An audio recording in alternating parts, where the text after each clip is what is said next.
If you're not feeling it, be honest. I'm dashing in the coupe and going Sonic speed. I gave you my all, tell me what else you need. I'm not ready for your love, but feel you rushing me. And my cup is running low, need you to fill it, please. I remember all those times, it was a simple thing. Now I'm here all alone, reminiscing about what we could've been, I'm on the road, drinking, driving, swerving, I won't crash out. Got 12 on my ass down, still will chase the bag down. Hit the throttle, spaz out. These niggas crashing out, they living but they lashing out. Ain't chasing paper now. Whoa, I can't crash out. I remember I was broke, I'm getting cash now. These lame ass niggas talking shit don't make me lash out. Shit don't make me lash out. Ballin' like I'm Jordan, make it switch. Every time I talk, I'm making hits. Drippin' daily, I feel like the shit. Yeah, I'm going, I can't reminisce. If you're not feeling it, be honest. I'm dashing in the coupe and going Sonic speed. I gave you my all, tell me what else you need. I'm not ready for your love, but feel you rushing me. And my cup is running low, need you to fill it, please. I remember all those times, it was a simple thing. Now I'm here all alone, reminiscing about what we could've been. If you're not feeling it, be honest. Dashing in the coupe and going Sonic speed. I gave you my all, tell me what else you need. I'm not ready for your love, but feel you rushing me.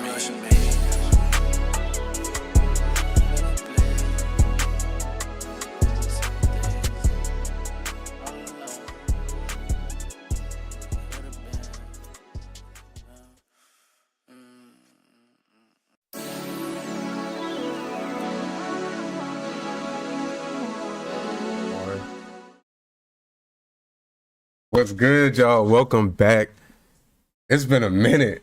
Welcome back. Welcome to episode 15 of the Poneglyph podcast, where we decode the world of One Piece and anime, one Poneglyph at a time. I'm your host, Jay, aka Milky Way Jay.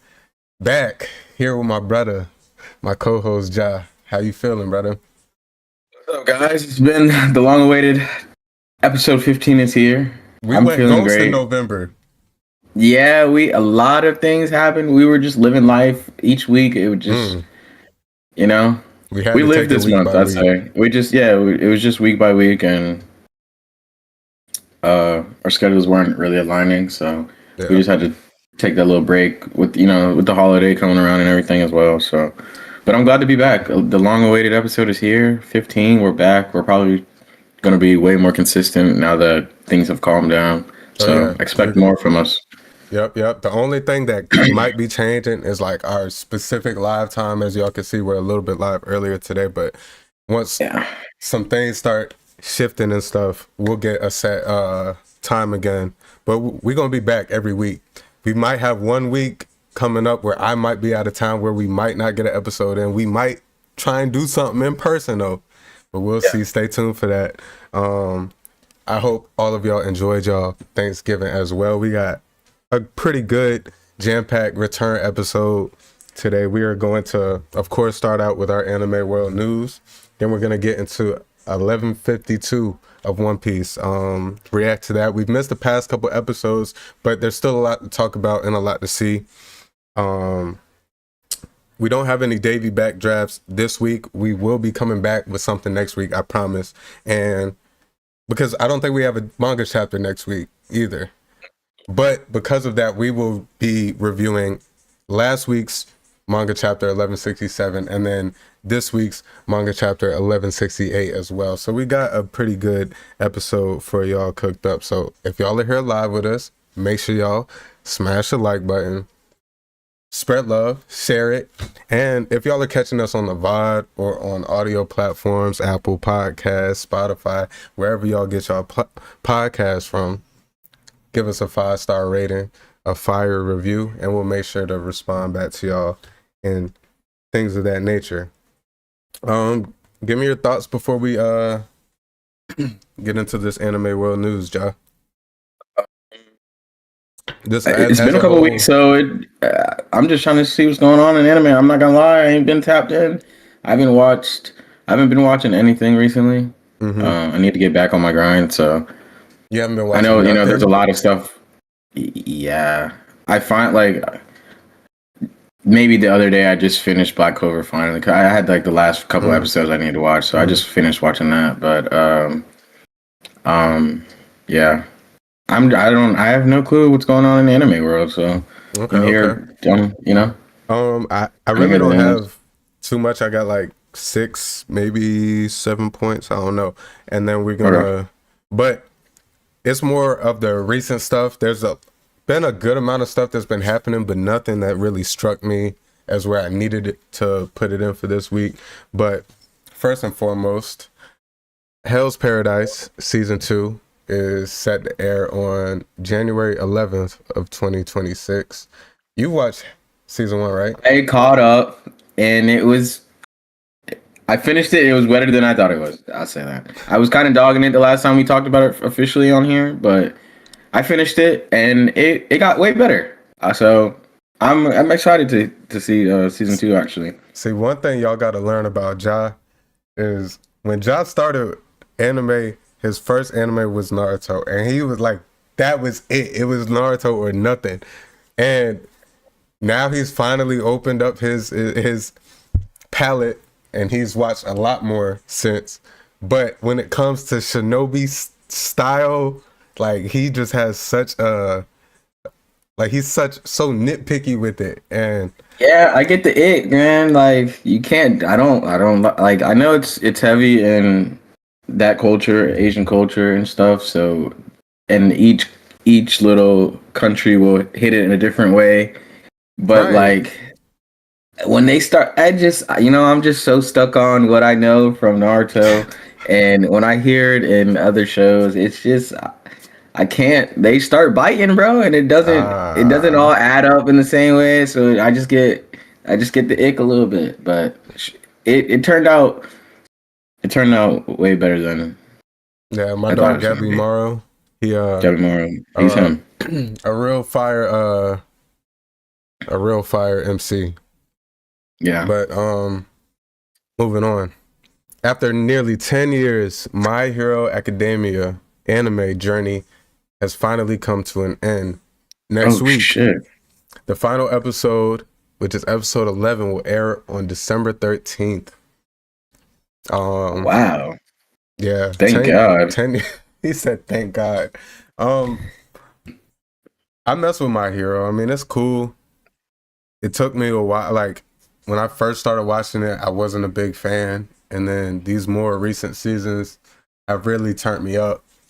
Mainly because I mean, MCs are everything for me, and I just did not like Deku for the longest. And then I started to come around, and when he started to drop his nuts a little bit, and become a man, and start to embrace, that one for all, then we started getting somewhere, and I really started to enjoy My Hero as a whole.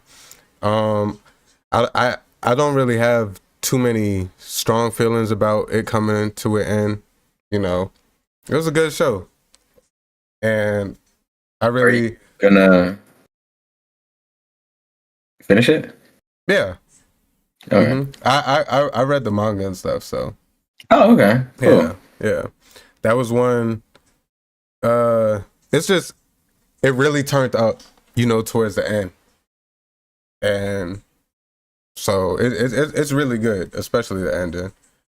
Um, I'm definitely gonna watch it though, anime wise. That One, caught me by surprise. I'm not gonna lie. what that is 10 years or that is ending?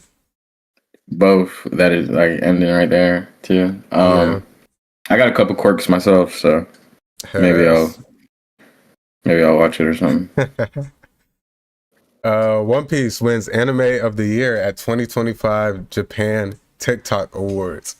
Now, I'm not gonna lie, I don't really be on TikTok that much to where I feel like TikTok Awards is like him, but I didn't I even know TikTok awards was a thing. I didn't know it was a thing either. But it's a thing.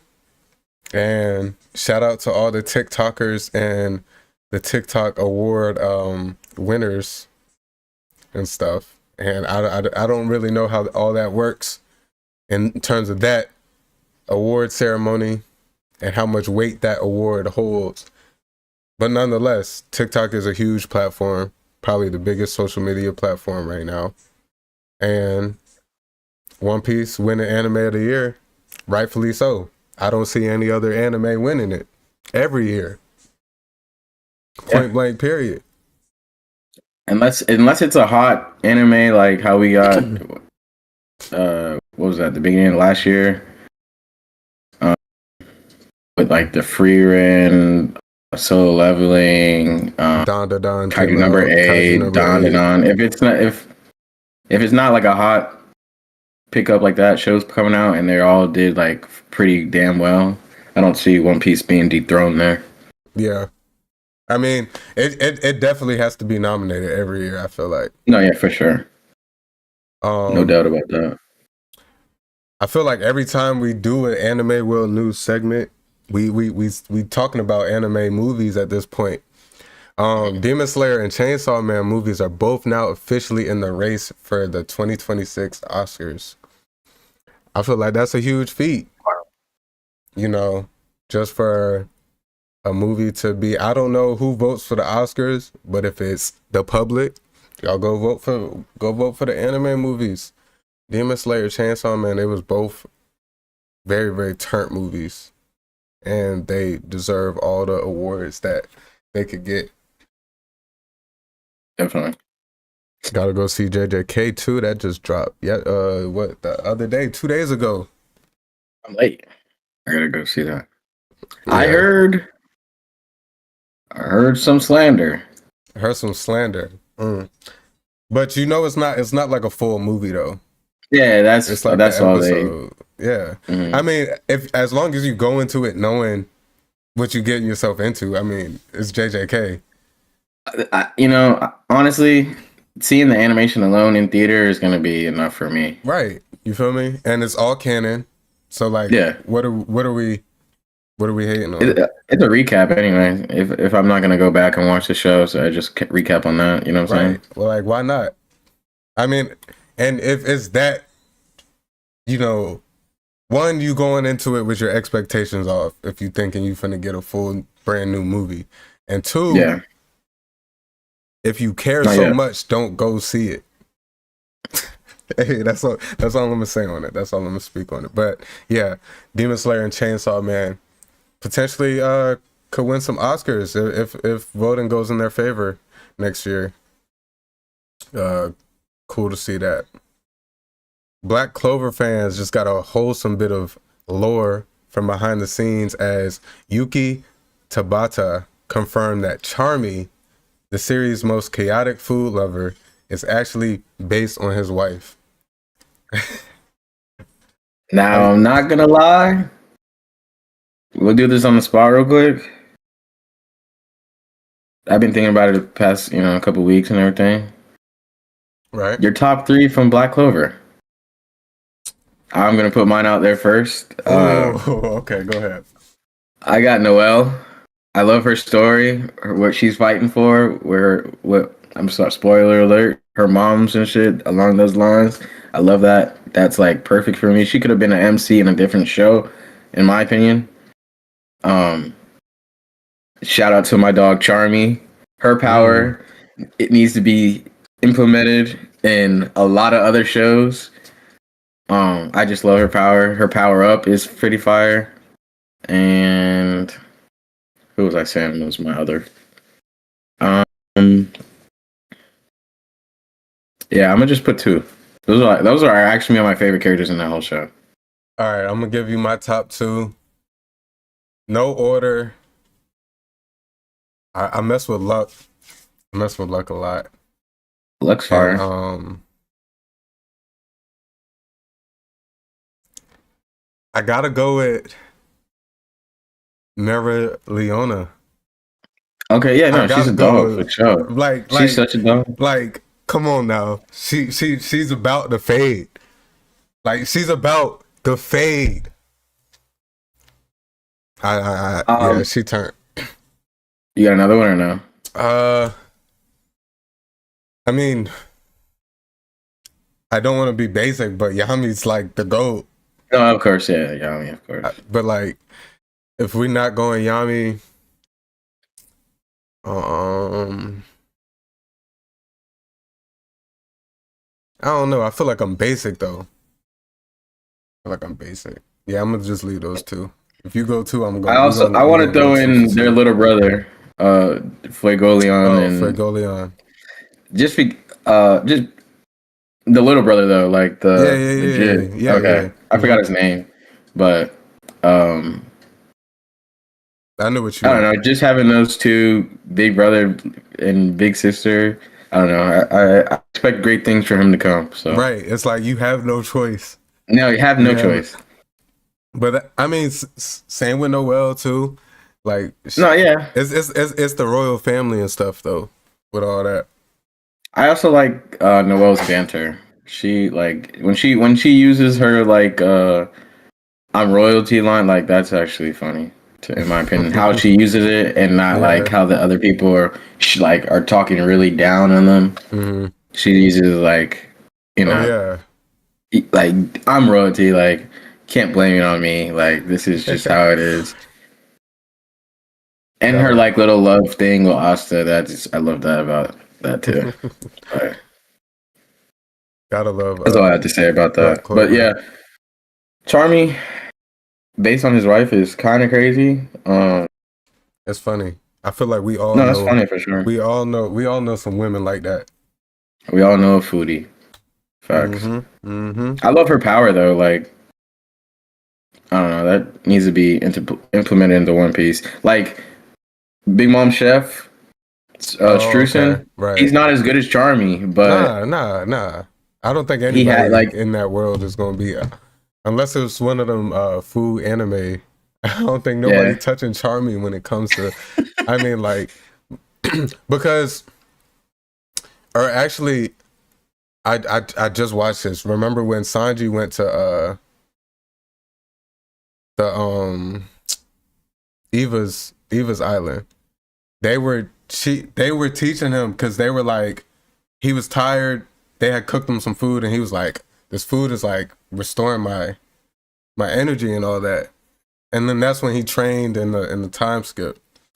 But it's not like emphasized too much in the cooking and stuff, and it's not like I would like to see Sanji like's food do like have a little bit more of like a re-energizing feat, like actually like I mean, like more than a regular food, you know what I'm saying? Yeah. It's crazy because with Luffy, we just get that with any type of food. Like, he just needs to eat and then he's good. Eat or sleep or both. Yeah. And then he's good. But yeah, like I see what you mean, and more of some like a dramatic fashion that they would give us, like maybe an actual power up or something that you get from the food or something like that. Okay, I see what you mean. Moving on, Netmarble has officially invested $1.5 million into Solo Leveling Season 3 production committee, significantly increasing the anime's overall budget. 1.3 mil, a lot of money. I need someone to invest 1.5 mil into my production committee. You feel me? I could use facts. It. Holy, that's crazy though. I mean, my thoughts on that. Expect the Solo Leveling fights to just get crazier. That's what we watch it for. Is the action, the animation. I instantly went to that the Biru fight with him. Yeah. Like it was good, phenomenal there already. To even get better than that now is gonna be something else. Yeah. They investing 1.5 million into it, so they're obviously expecting big things from season 3. And Have you think, good. I Good. I think we get a movie before season 3 though. So Have you read more on the how far ahead is the manga? It's uh finished, right? I don't know. Actually, I'm not Okay. any I read the manga when it came out. Like I just got the first volume, and that's what I Okay. read paper, and then I just watched because I just heard the hype, but then I just watched the show, and that's what I've just been doing for it. That's not one where I've always told you how I felt about Solo Leveling. I love it. It's great, but I'm not getting nothing with the story, so it's not something I feel like I'm gonna pick up and read. Yeah. Because at that point, I'm I'm reading for the story. I'm not reading for it to look cool. That's just a bonus. What you was about to say though? No, I just like thinking of the next threat of that show, of like how powerful they'll be compared to General. You remember seeing at the end how like the dude was watching him, right? Mm-hmm. In the cave. I forgot their names, I forget too. but But nah, fair. yeah, clearly that's something to The look forward Monarchs. to. Okay, yep. Did you just add something in here?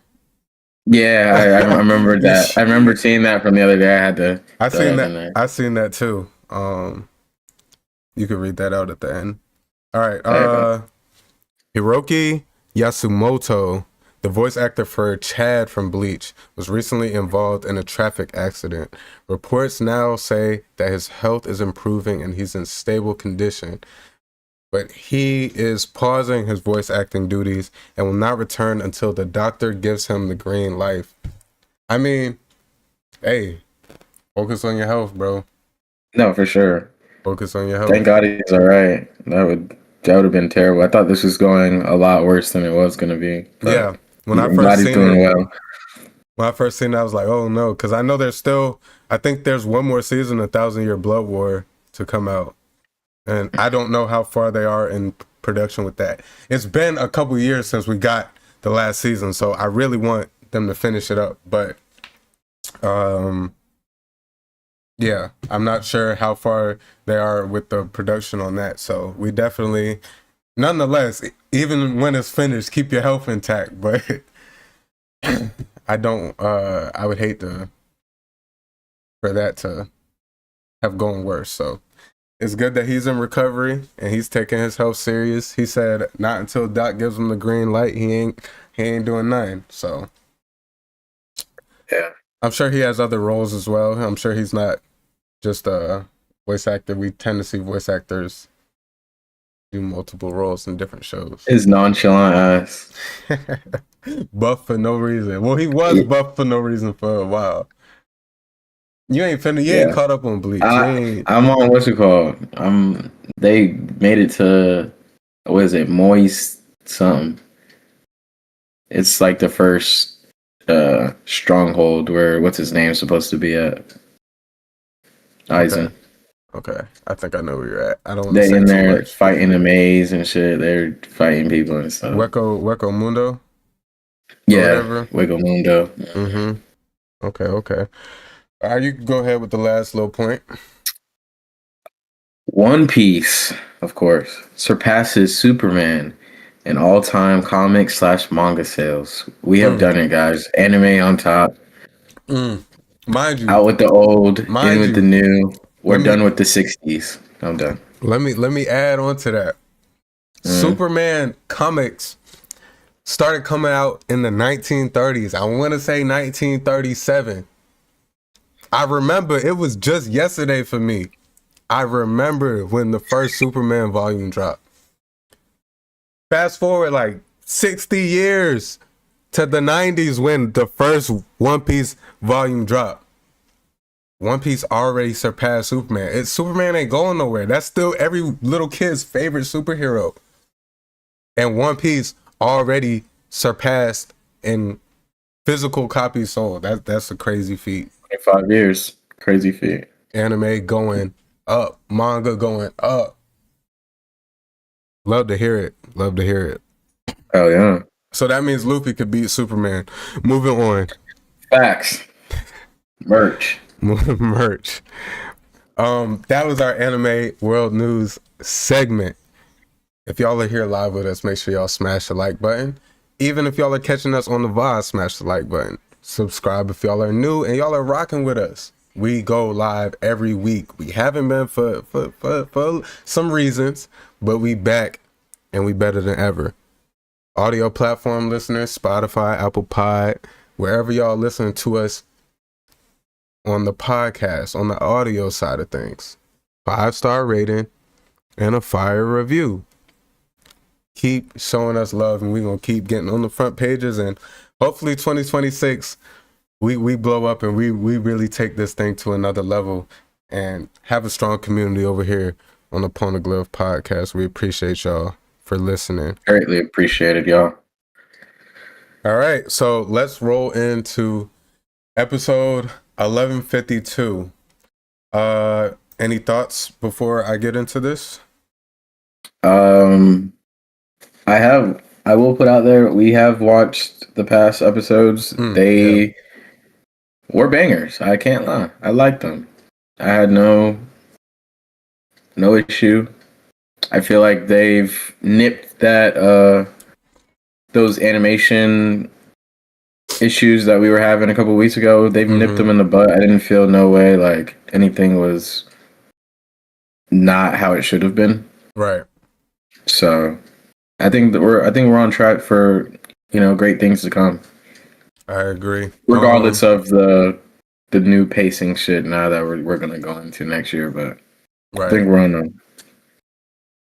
good path. We get a good streak of episodes to end the year out. No breaks for this last month of December, and then obviously we get the start to our three month, right? 3-month break in January, and I think we get our first episodes back in April, or beginning of April, something like that. And with that being said, we will still be going live, and that will not change anything for us. Manga chapters will still be coming out. We have a lot more in store to add to the podcast. Probably gonna honestly, we might hold off on having Snow on till the new year, just so we can keep these episodes similar, and then we can add him onto the new year, probably a little bit more frequently as well. But nonetheless, let's get into episode 1152. It's titled Her Father and Mother's Legacy, Bonnie's Nika Punch. Oh God. Last episode was kind of cringy, but okay. Yeah. I just want to get that out there. It wasn't my favorite, but it wasn't bad in every other category, so yeah. I'll let it pass. Right.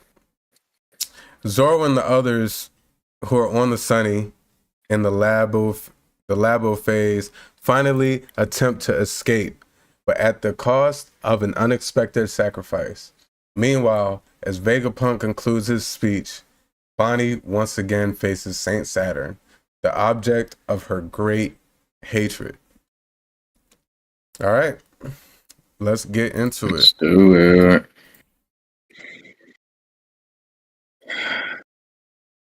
If you guys are here, thank you. Love you guys. Appreciate y'all. We're back. Back in this bed.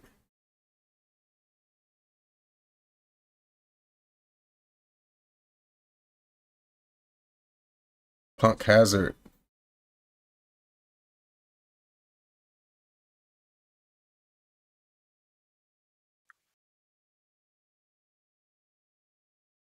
This is dope.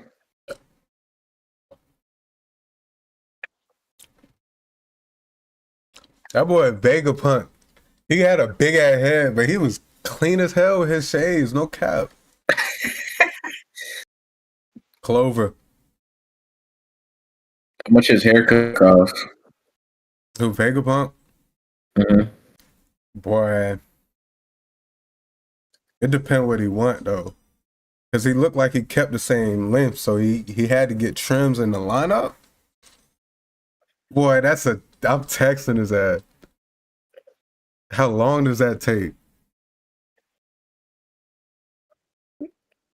That might be a 10-hour haircut.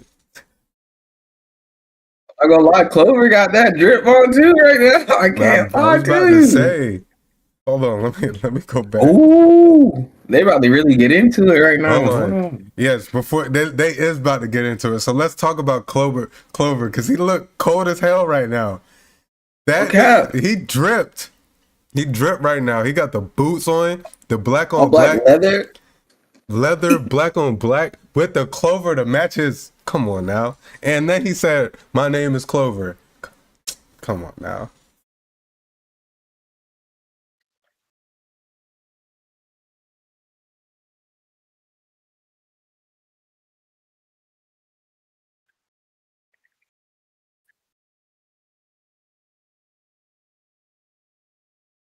Mm.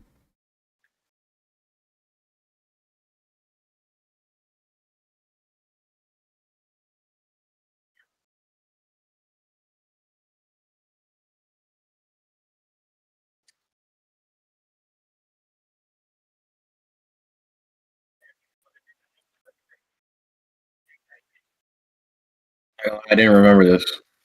Me either.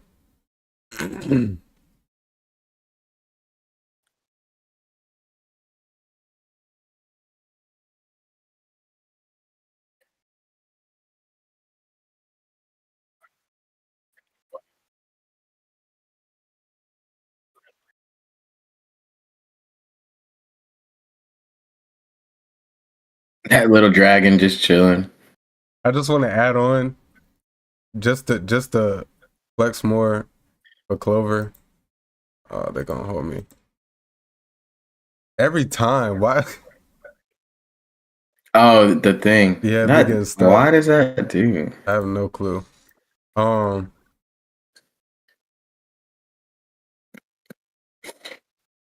One thing I did want to point out though,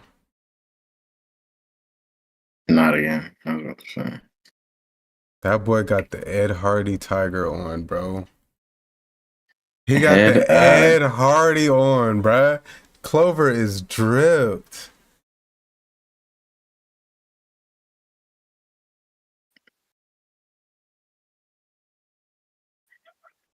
Let me lock in, man. We need an explanation for his plan.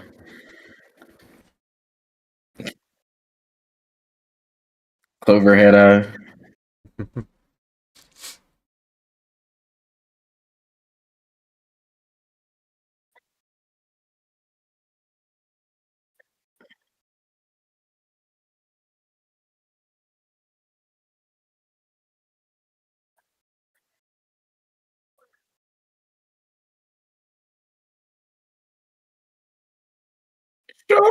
I don't miss that. He wasn't bad, but Nah, his was bad it for did me. get annoying kind of quick.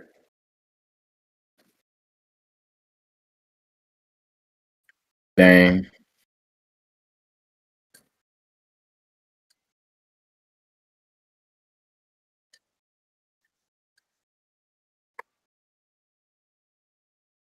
That boy tripped.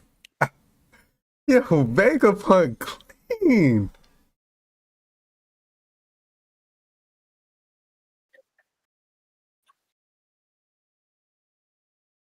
Don't cry now. You should have helped your man, man. Yeah, he came to you, bro. You just walked away from him.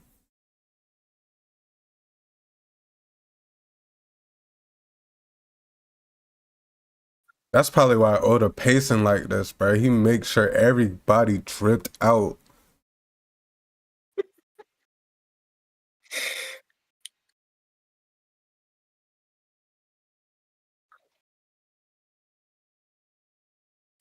Now he's just someone, bro.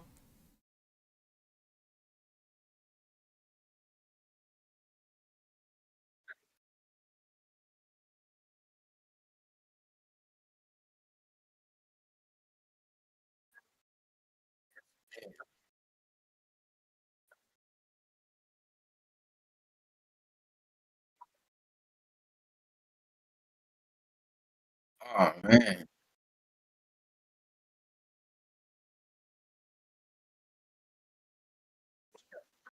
W intro.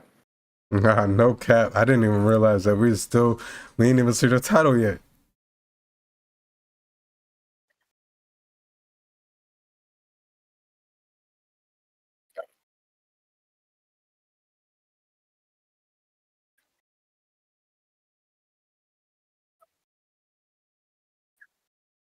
That ain't nothing for him.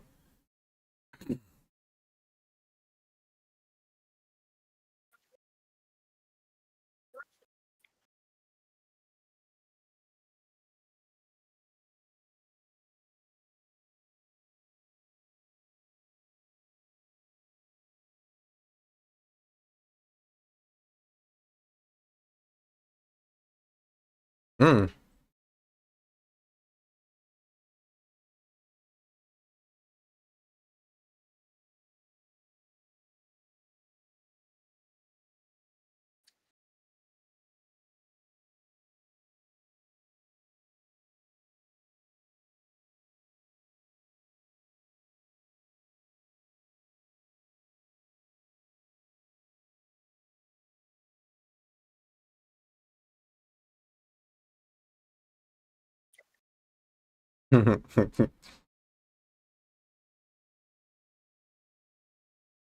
Joy boy.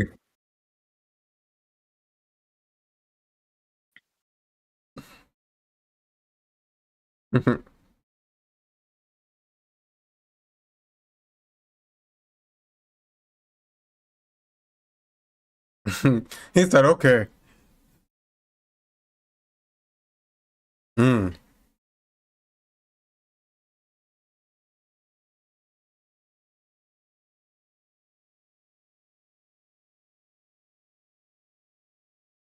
All right, pause.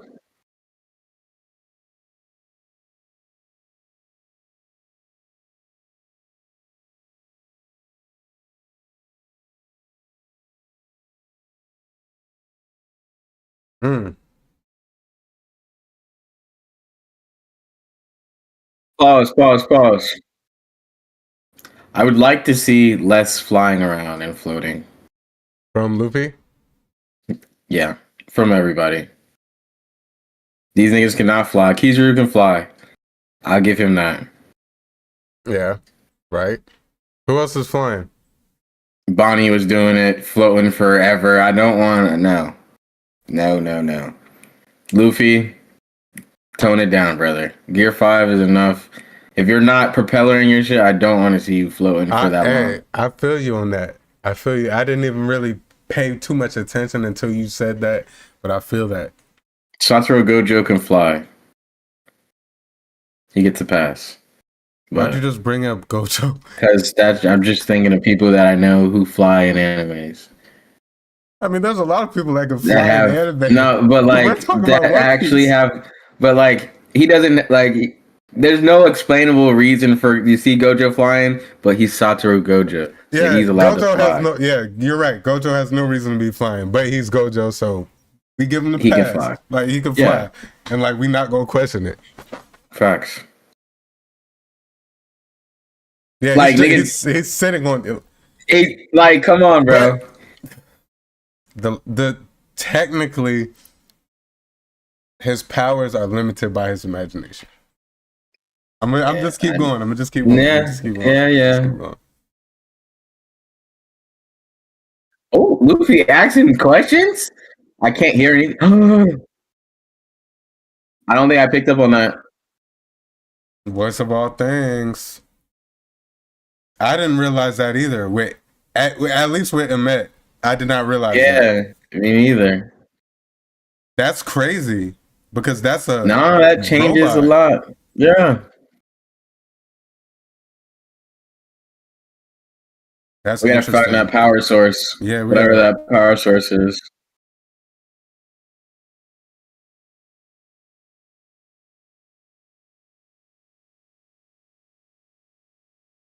Joy boy.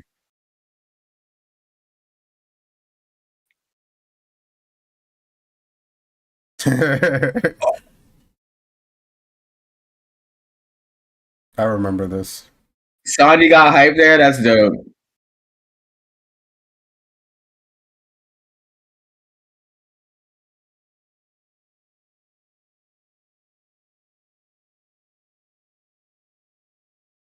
My They making him God. look small.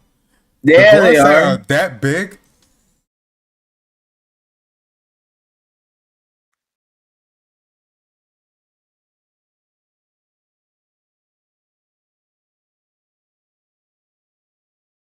Okay, Boy, so Saturn wish Saturn's he not was that that big. fat. That was a crazy jump. I can't lie. He's still on me. Oh my Nah, no gosh. cap.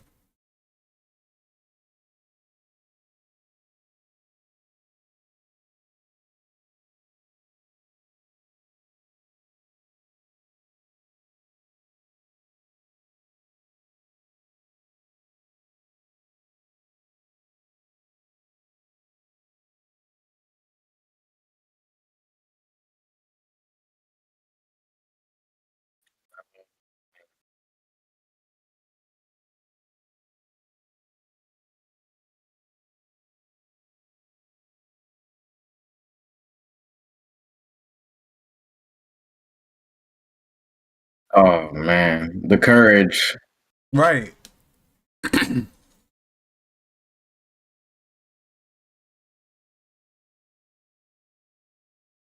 That was clean. Can't lie.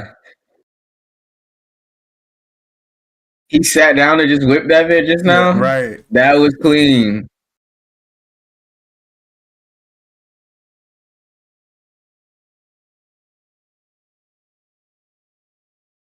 Mm. Mm, that ain't nothing. Still made contact. What's up with it? Spear.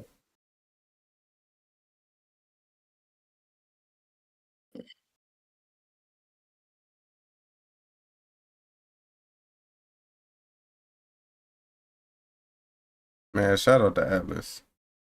Real one. He deserves what's it called? Impact frame there.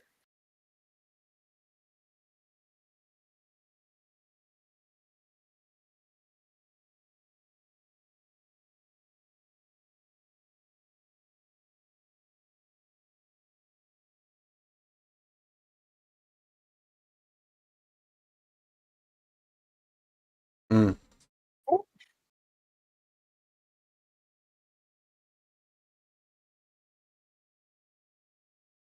Oh man. At- Mm. She said on Atlas the D. house. Atlas D Punk, boy. Went out On with the the smile. house.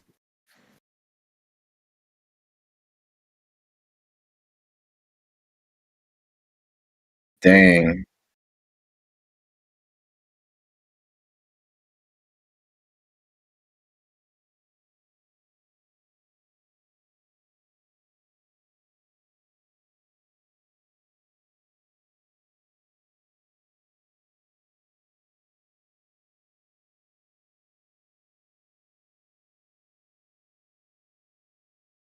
Man.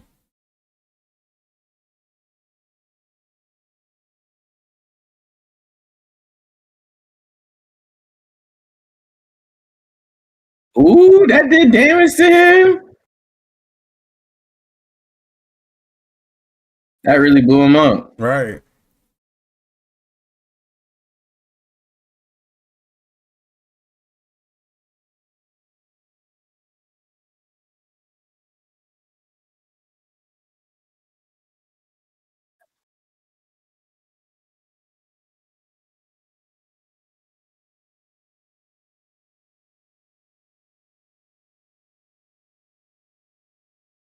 I forgot. Most of the world knew him as Gold Roger.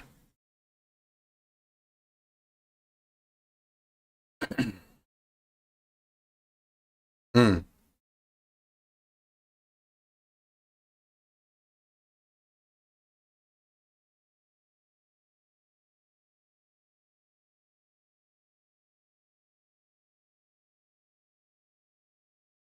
Damn. Uh-oh. I've been waiting to see I've this, been bro. waiting. We're not gonna get it. We're not gonna Just get like it. that. No, don't say that. I haven't relooked at the chapter, so I don't remember the pacing. Check the where are we at in time? We might Okay, not we get might get it. it. No, we Bro, might. We because might. remember the title too, we still gotta see that. Oh yeah.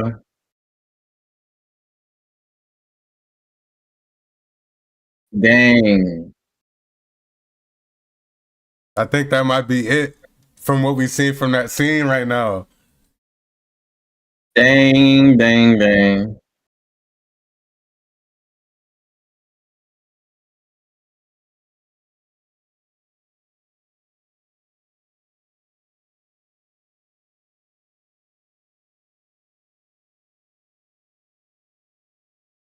Oh my gosh.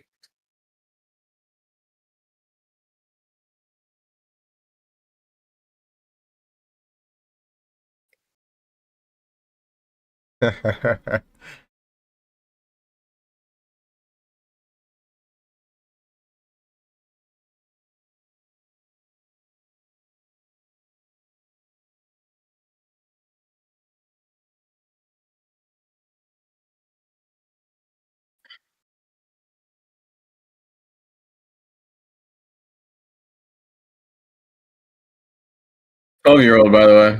Right. All right, they're doing a little too much ore farming for Bonnie Bro, right now. what the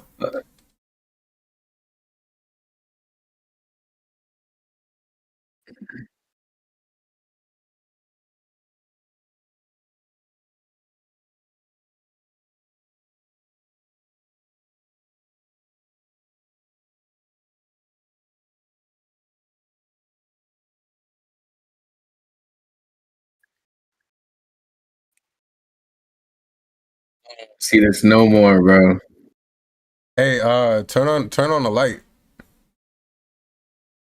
You're using the screen light, and when it gets dark, I can't see you.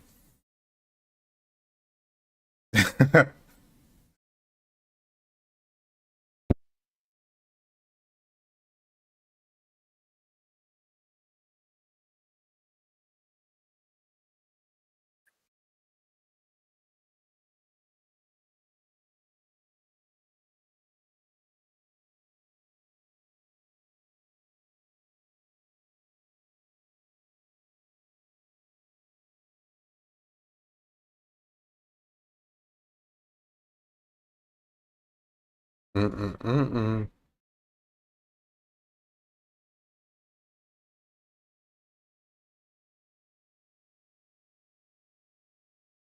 It's Nika.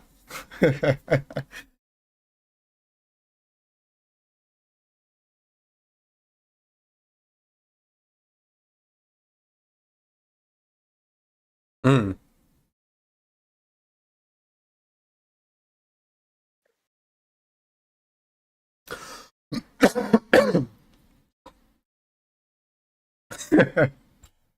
Follow the Nikas. Hey, I'm not gonna lie. I gotta say it. Oda knew what he was doing by making this form called the Nika form and making them Oh all yeah, white. He knew what he was doing. and making them all He's white. not slick. He tried to overcompensate. He's like, oh, Nika. They're gonna be saying Nika this, Nika that. Let me make them all white.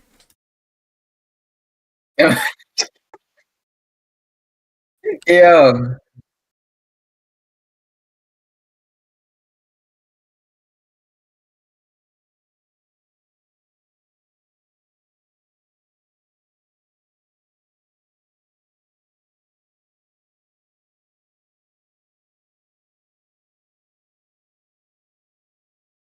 Mm. Hold both of her parents.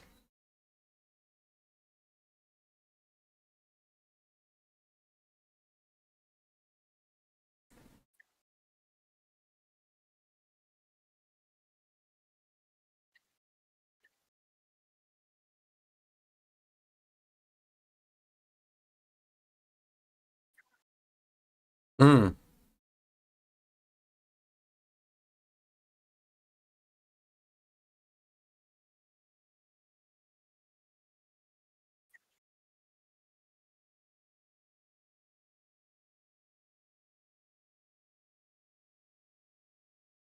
Mm.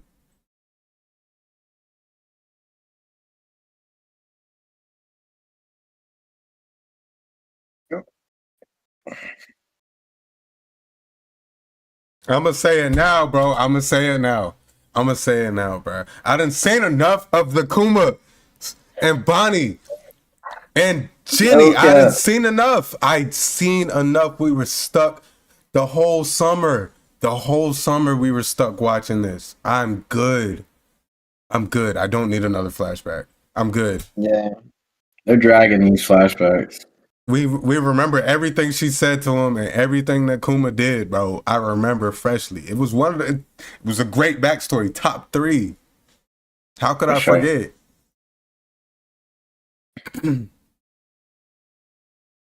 Kumachi. Arigato.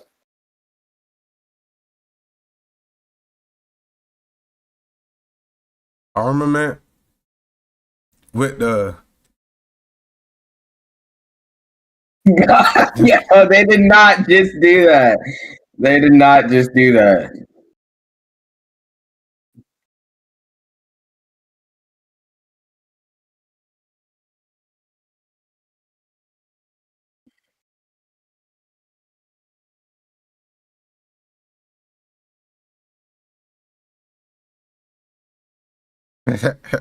Luffy just assisting the whole time. He don't even care. Facts.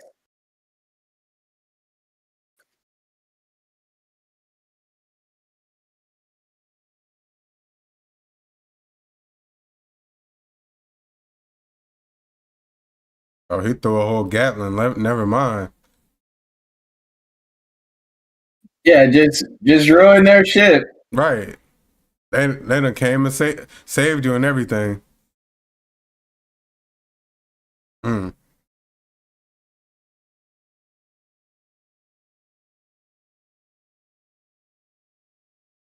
Punching holes in them. Mm. Mm. Damn. Still Got us. 2 minutes left technically on the episode and they ending it. They be hoeing us, man. They be hoeing us. Episode 1152, Her Father and Mother's Legacy. Bonnie's Nika Punch. Give me your initial thoughts, gang. That was a great chapter. All around great. You know, we had already discussed what we didn't like mostly in the episode, so I won't drag ass there. But Mm. I do love that we're not having any of those problems anymore with the animation and stuff like that. Everything looks smooth. Yeah, very smooth. Um, Bonnie, I'm just ready to move on from Bonnie. That's all. Me too. Me too. I feel that. To add on about the animation, one thing that I really it was such a small moment in the episode, but I was watching, I was just like, okay, this animation looks really smooth. Like I like what they're doing with it. The moment when Atlas went and hit Nuzjuro and like when she initially knocked him out the way, like that whole sequence, I was just really paying attention to the animation right then and there, and I just liked how smooth everything was. It wasn't a major scene to where like I was expecting any over animation, but it was a small enough scene to where like you can really pay attention to everything, and I really just overall think they've found their sweet spot with that, and hopefully they just stick to this moving forward and they don't really make too many changes. Like you said, I'm ready to move on from the Bonnie stuff. You know, I appreciate Bonnie as a character, especially what she's contributed in her story in Egghead, and then obviously Kuma of the whole story and what we've learned from him and how he's contributed. I really love that aspect of it. But, you know, it was May, June when we were getting the Kuma backstory. For it to be December and know that we only have, 3 episodes left, I'm ready to just be past this and be on to what's going forward, because there is a little bit more that we're expecting, which I really just, knowing there's 3 episodes left, I don't want it to be rushed, but I just want everything to be done smooth. Hopefully this is, this little moment that we got from Bonnie was like her sealing moments of the arc for her specific character, and then we get some of these other scenes focused on moving forward. Overall, I enjoyed the episode though. You want to give it a rating? I'll give it Admiral. Okay. It was 4 to 5. And it was strong. Came out. I have nothing too much to nitpick on other than the Bonnie stuff, and I don't even really feel like it was dragged too much this episode. We've seen a good amount of everything. Yeah, I think I can agree with you on the Admiral level episode for sure. Excited to see. I think next it should be next episode. Yeah, once you said it, I'm just like, nah. I just knew we weren't seeing it this episode, but nonetheless, I'm excited. I'm looking forward to it. Can't wait.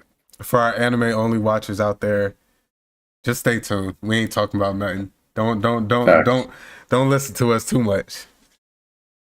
But yeah, I'm gonna give it an Admiral as well. I really I enjoyed it. I can't wait to see that next episode, hopefully. Yeah, I do have to talk about the Bonnie Gear 5 transformation. They gave her a lot on that. They made it dramatic. They put everything. Yeah. She had a whole power up. She had black lightning. I won't say too much, but like, is that real? Was that real? Was that like a part of her power?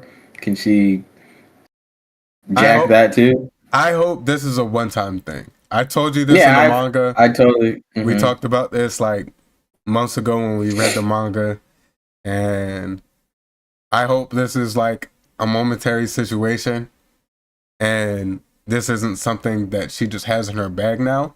Because then what are we doing? And like, obviously, hockey's a big thing in the story, and her hockey amounts little to none compared to Luffy's.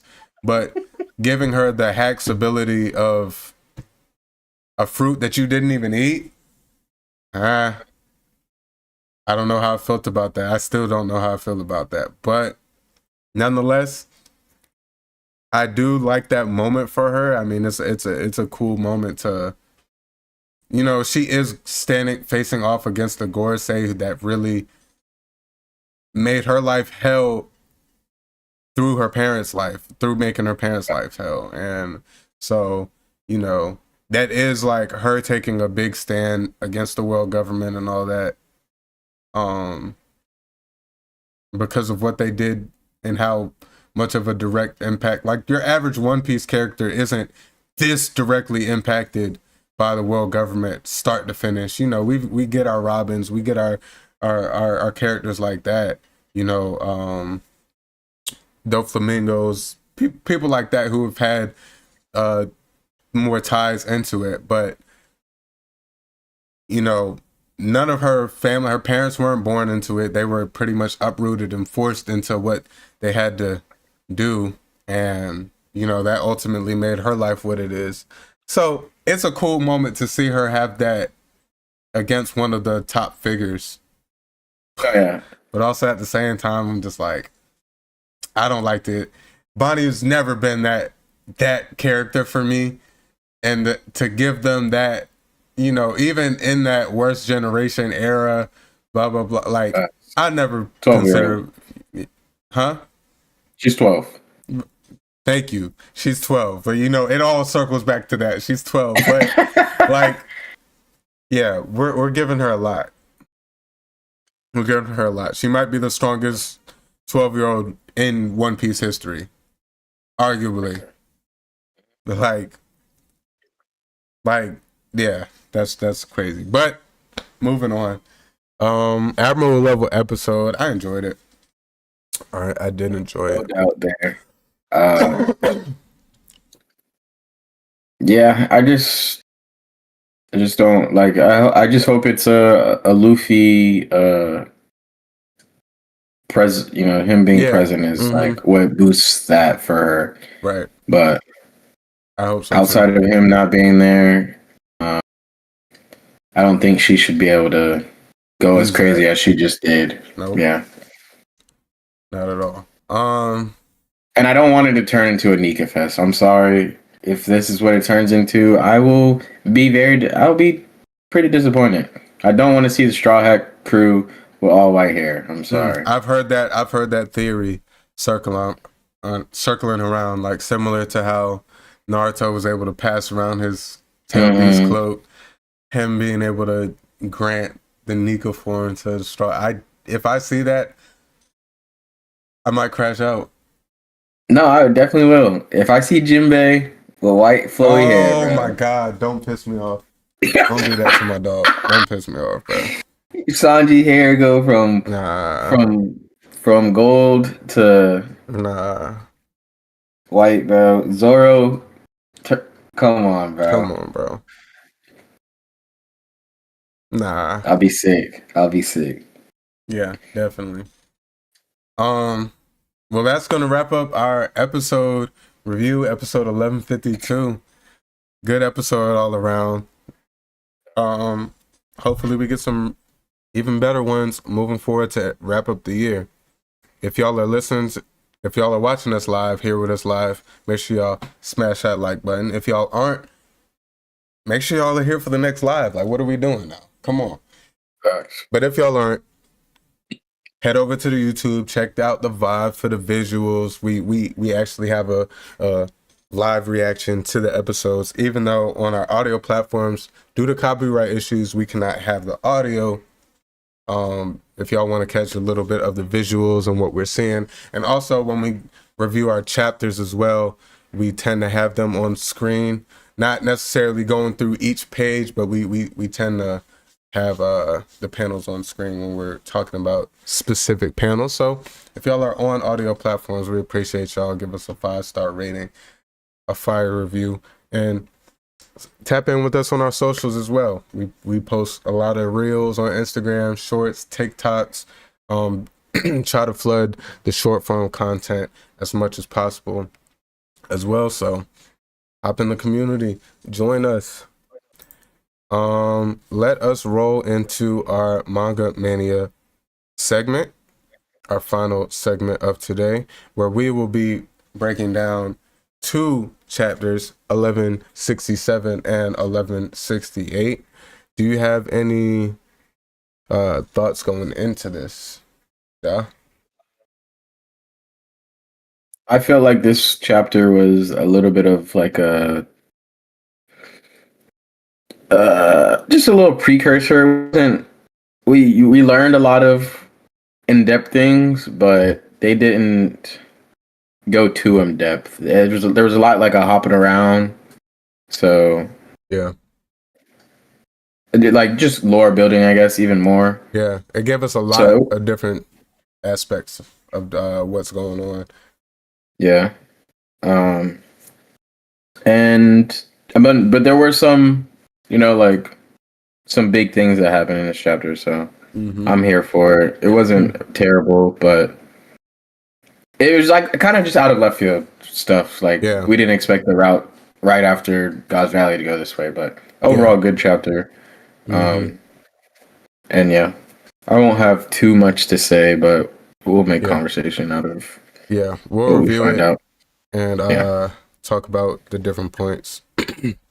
All right, so chapter 1167 titled Ida's Sons. I first want to talk about this cover cover page. Did you have anything for the cover story? Nah, I looked into it. It's cool seeing Nojiko. The Big Book of Fish didn't really do nothing for me. Yeah. Just a reader's request. Nothing Yeah, too just special. reader's request. And yeah, nothing. I don't think there's any like hidden messages. I don't think he snapped in any certain way. Yeah. I looked at it. I didn't look long and I kept swiping. But yeah. All right. So I do feel like they have the shank slippers on now. The shank slippers without the backstrap though. Okay. All right, so let's get into it. I'm gonna just go over my summary that I have here, and then we'll break down more of the specifics in the panels. All right, so this chapter reveals that King Harold of Elbaf becomes a secret agent for the world government, hunting pirates undercover. He earns the rank of Devoted Blade of God, which is the lowest tier of the God's Knights / sealing system, which we see him get the seal. We get a shocking flashback. 15 years ago, Shanks is aiding Fisher Tiger in freeing the slaves from the Holy Land of Marijua. That makes Shanks directly responsible for one of the most important slave escape events in the whole series. In that same flashback, Shanks is seen in Marijua under a God's Knight uniform, with a bandage over his left eye, talking with other knights, raising huge questions at the time, because his role is very, what's the word? It's a mystery right now.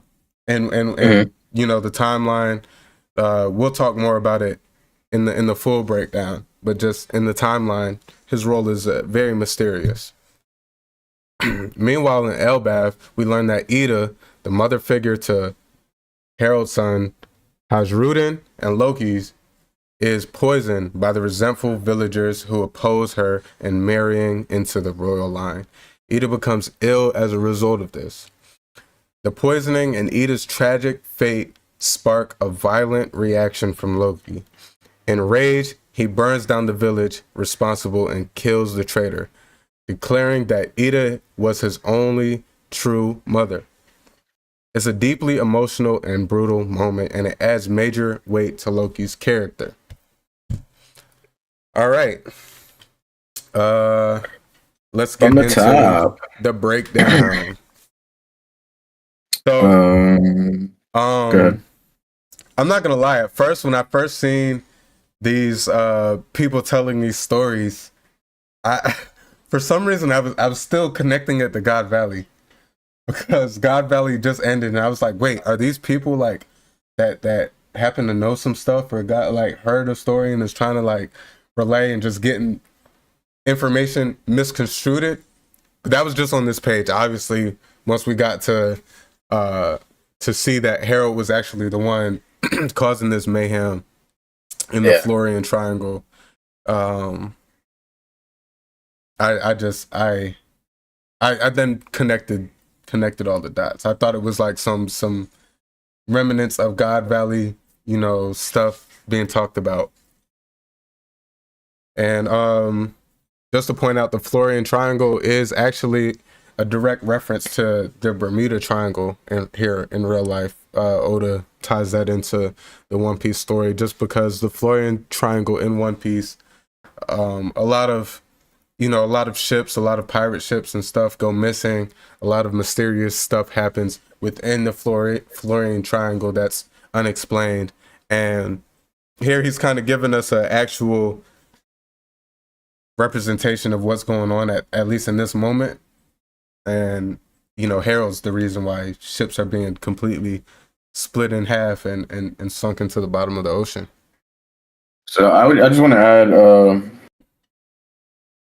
I think that this is like Oda, like the fact that Oda made the time to actually type out the whole Florian Triangle, like distinction from it being separate from what the new threat on the sea that they've been running to.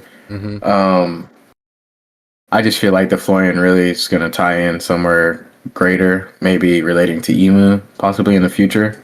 Yeah, I hope so. Which, those big tall beings, black, you can't, they're all blacked out, so they're just big Okay. monsters. Okay. So they kind of, there's, in how Emu looks for now. Right, So right. just the fact that he actually like made the distinction and made them separate. Scoot towards your fan. Yeah, you're good. Perfect. I just feel like it's gonna have a bigger meaning down the line for real. We haven't talked about it since we seen it for the first time. Yeah. No, that's good. That's a good point. I think that would be. I was just adding to what you were saying because I didn't even think about like that tie into Emu and how it could potentially be something because, like you said, that is at least for what we know of Emu's image. Hopefully, he isn't just a dark blob, like, or he or she or whatever isn't just a dark blob. But if this is, Emu's actual form and what we see, it potentially tying into the Florian Triangle, it could be, that there could be something there. Yeah. Just Harold gaining notoriety for like protecting the seas against these fodder pirates for the Holy Land. I thought that was huge. I didn't expect the route. Like I'm not really anymore like a huge fan of how he's been moving, but oh no! After he escaped Marijua, like his stocks have just been dropping. For me, no, yeah, they just dropped. There's no feats. Like the Clash with Rocks was the last thing that I really enjoyed from Harold. Yeah, I really do mess with that last panel with him in the mist up there jumping off the boat. I think that's fire. But for people that have never seen a giant and like that being an ancient giant, like that's terrifying. Your last thing that you see, that's terrifying. Like, yeah. Harold receives the Shallows Covenant mark that we've seen amongst like the other holy knights in the beginning of their Oh wait, we ain't. Oh, right here. Yep. Yeah, right here. Yeah. Did you have anything for this one? Nah, there's like this is all narrated talk. Yeah. Then they get to the Holy Land. Yeah. Yep. Devoted blade of God. He's talking about it's an honor and stuff. And then we get the breakdown of the three marks: the Shallows Covenant. Then we get the Depth, which is the second tier, and then the Abyssal, which I wonder if we've seen anybody with the last one yet. The Abyssal one. My guess would be the Gorosei. Like I want to say that probably the Gorosei. But yeah, I really have no clue on what, because even from what we learned from this chapter, I don't really want to get too far ahead. But what we learned from this chapter, like even the next from the Shallows to the Depths is even a little bit more. It seems to be like the more common one for the Holy Knights. Yeah. Until we get anything like definitively showing us the difference, I have no clue who would have that Abyssal Covenant, and my only guess would be the Gorosei, to that specific level. But Harold getting this Shallows Covenant, becoming a devoted blade, calling it an honor.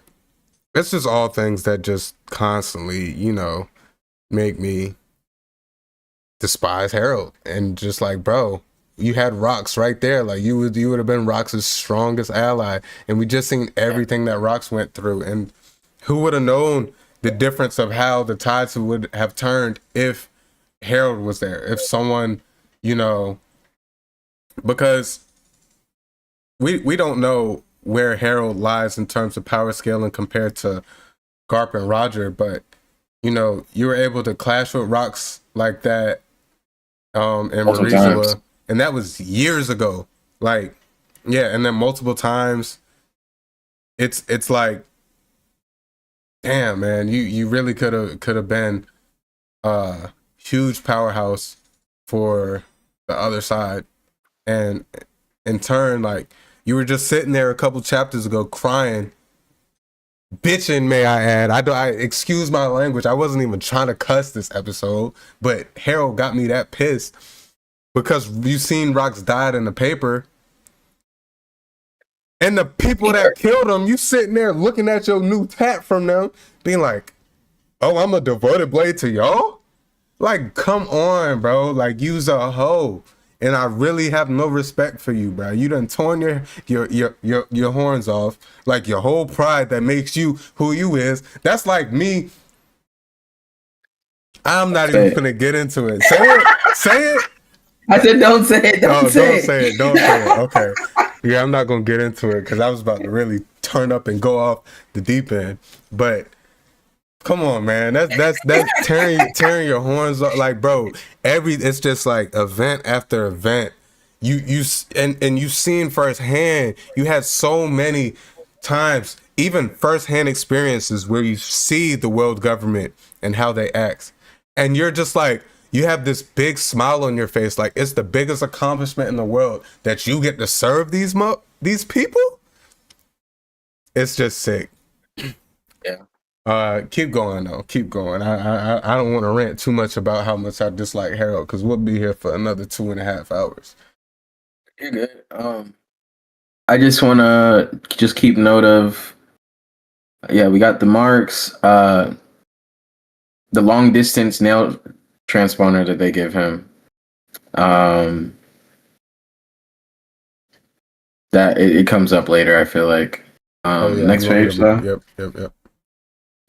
This is huge. He goes to visit King Neptune. Oh my god. 20 years ago. So this is Roger already found the what's it called? Yeah. He's already the king of the pirates. So this is 20 years ago. Dang. Just like, and then he says, where Roger's already dead by this point. Is he? Yeah, Roger died, what, like 1 year after he found the One Piece? Yeah. Shanks was, because 20 years ago, Shanks would be 19. And he was, what, like 12 when Roger died? Something around there, yeah. Yeah. Neptune and Harold just being together here is kind of crazy. I did like seeing that. For sure. They talk about their kids, and Harold tries to put Loki on his daughter. In the other translation,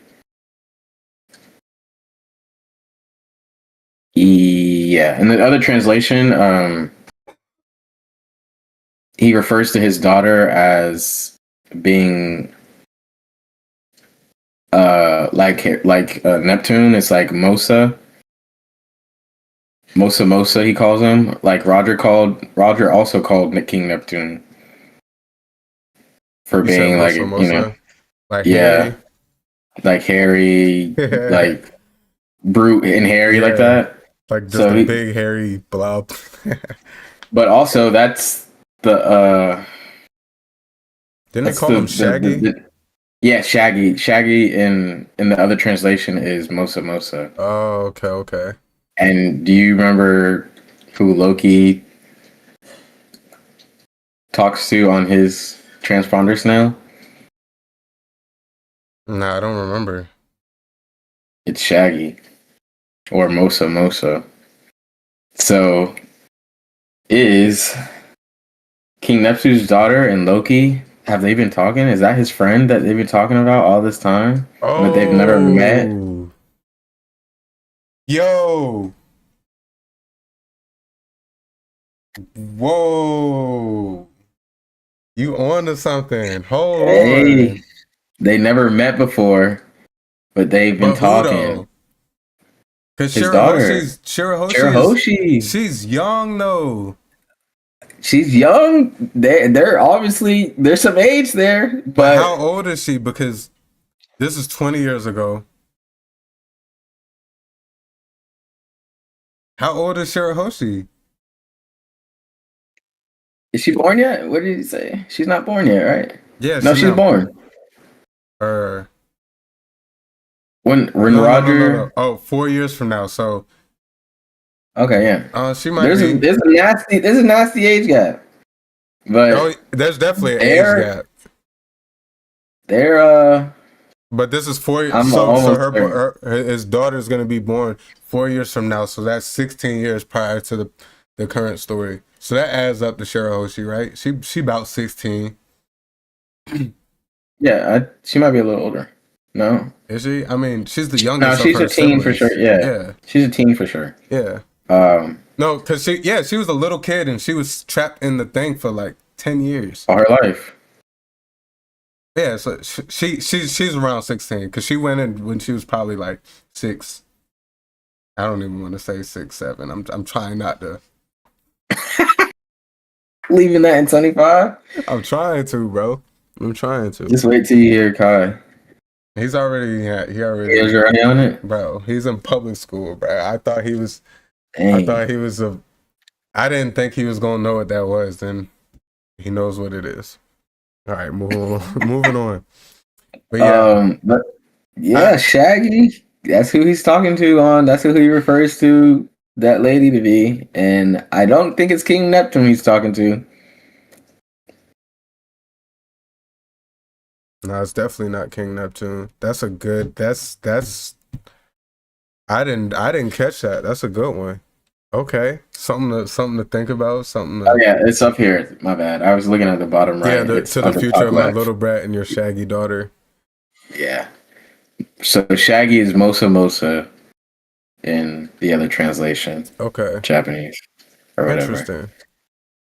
Um, Um, Saul gets his little moment in talking about the school some more. I didn't think too much on it. mm-hmm. Boom! This is Mm, huge, dude. mm. Who would have thought? I did not see this coming. Yeah, Shanks being the one that um Free helped. Fisher Tiger to Yeah, help. What's free it called? Fisher Tiger. It's so crazy. I showed you the other day. Like my rewatch, everything that I'm seeing in my rewatch is just I'm on timing right now with what's going on with the manga. It's like all fresh. So I'm in Fishman Island. I just seen the Fisher Tiger backstory. Fisher Tiger is one of my favorite, backstory characters. And seeing that he had that interaction with Shanks 15 years ago with that ended up saving Boa, it's just all these major things that have kind of panned out over the course of our timeline story have a tie into, or now, even now we're learning more, like with Shanks being involved, having ties into this you know this great escape of, or this great freeing of the Marijua slaves. We freed the slaves, bro. Yeah. I can't believe it. This was big for me. I can't lie. I didn't. I Mm-hmm. would have never thought.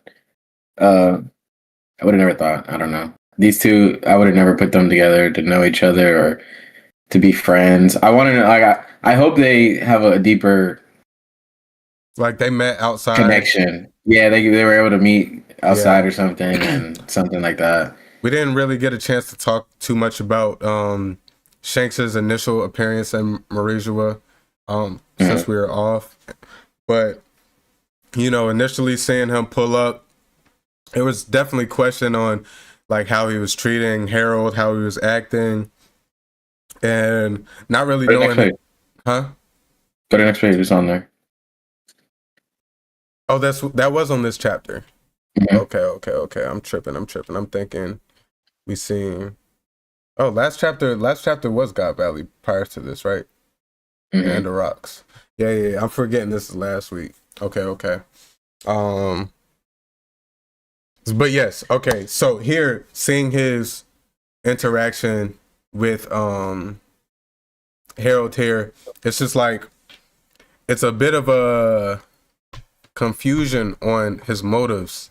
And I did, talk to you about clearly we seen him at the beginning of One Piece. He was the one who had the Gomu Gomu fruit that Luffy ended up eating. And we know that he stole it from the world government. What was his true motives here? We see that he's in back with his family, in line to become a true holy knight. And he seems to have a bit of a celestial dragon attitude about him. He hates everything down there. He's always known that he was different. Making those little comments like that, it's not the Shanks that we know. Yeah. It threw me off for sure. Yeah. And then still knowing that he was the one to help Fisher Tiger escape and all that. It just makes you think on what was really going on here. Give me your thoughts, though. Hey, I think it's all fake. He's putting on a show for to recon here. I feel in my opinion. We get the Papa Figurlin Garland, the introduction to Harold, and Shanks is just being very celestial.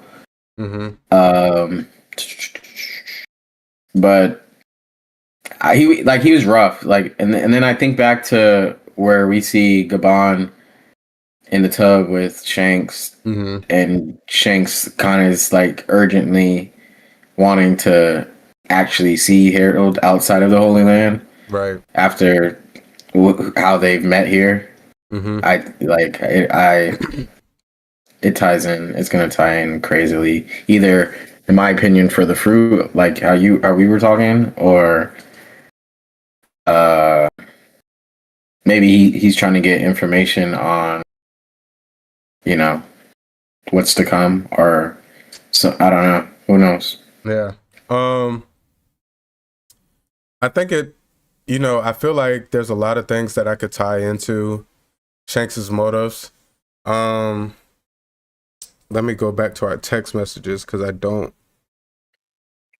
remember. I was texting you it. I don't remember off the top of my head, but okay. I do like the little rivalry type of talk he's putting on with Harold. How they're like the both newest members of it, and they're competing for the next. Seems like they're competing for the next tattoo. Right. But go ahead.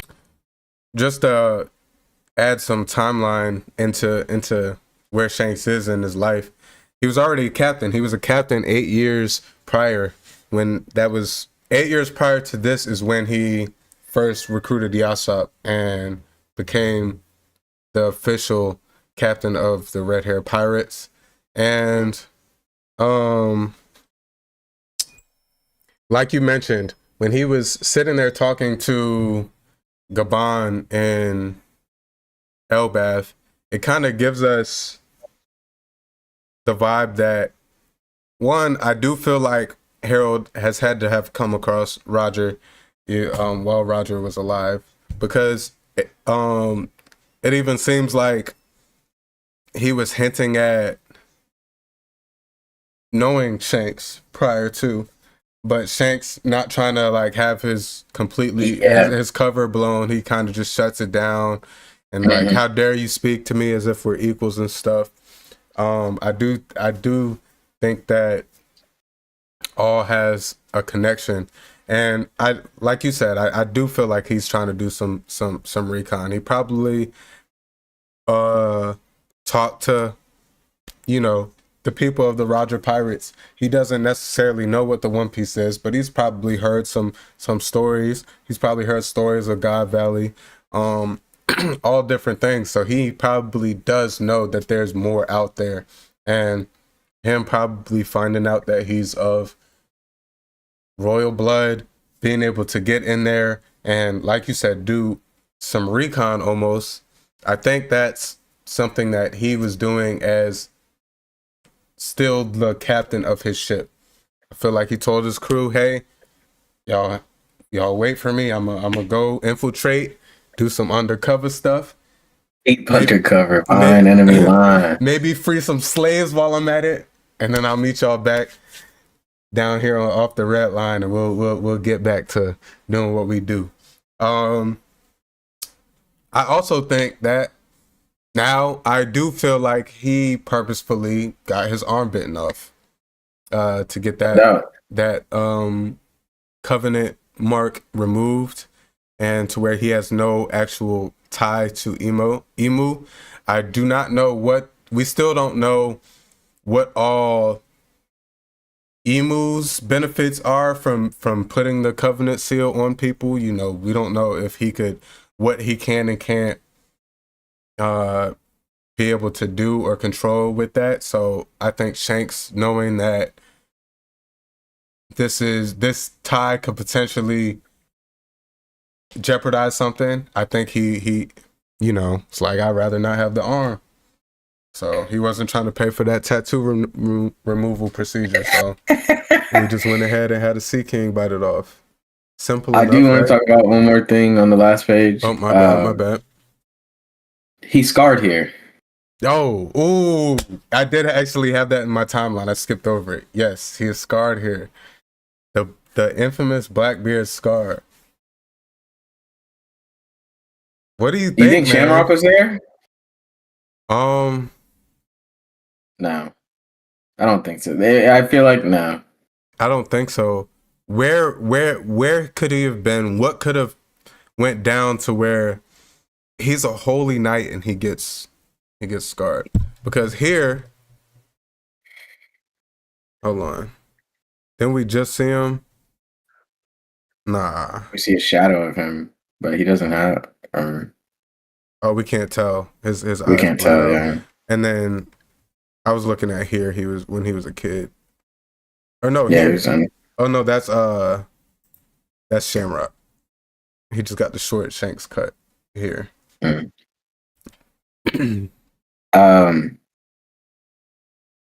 yeah, he's scarred here. I need the piece of time where, because I imagine Whitebeard was there. So what?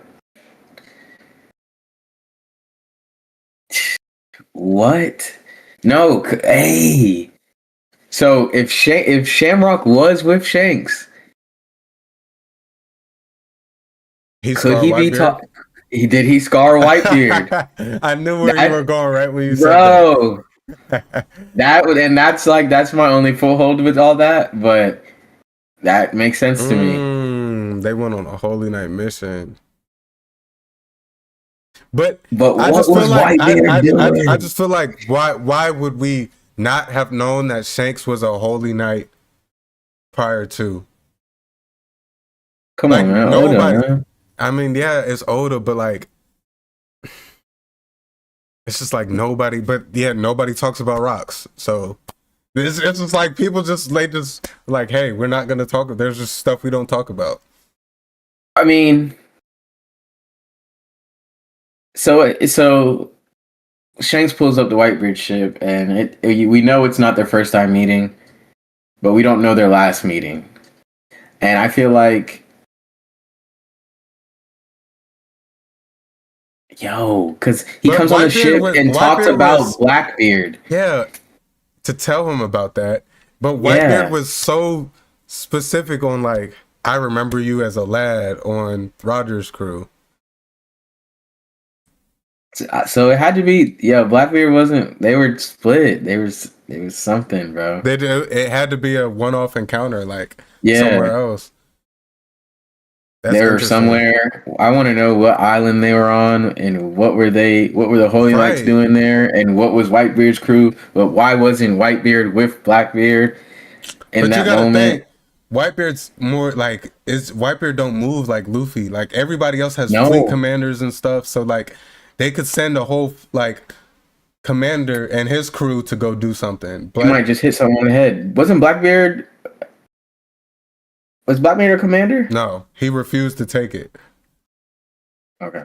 The second division was empty, and they thought Blackbeard should have been it, but Blackbeard didn't want to do it. That's when he was like, Ace, you can do it. But so like that's the thing. They be on their own ships, so they probably, that crew specifically probably went to go do something and They ran got into. jumped. But like, all right, here's the thing. That was pre-Yami. Why is Blackbeard sneaking Shanks? How is Blackbeard? How? Shanks couldn't have been that. Well, I mean, at this point, he was still fighting. He had to been fighting Mihawk still. I mean, we don't know what their strength level was in compared to the top tiers. Clearly, Blackbeard seems to know Mihawk decently well. Yeah.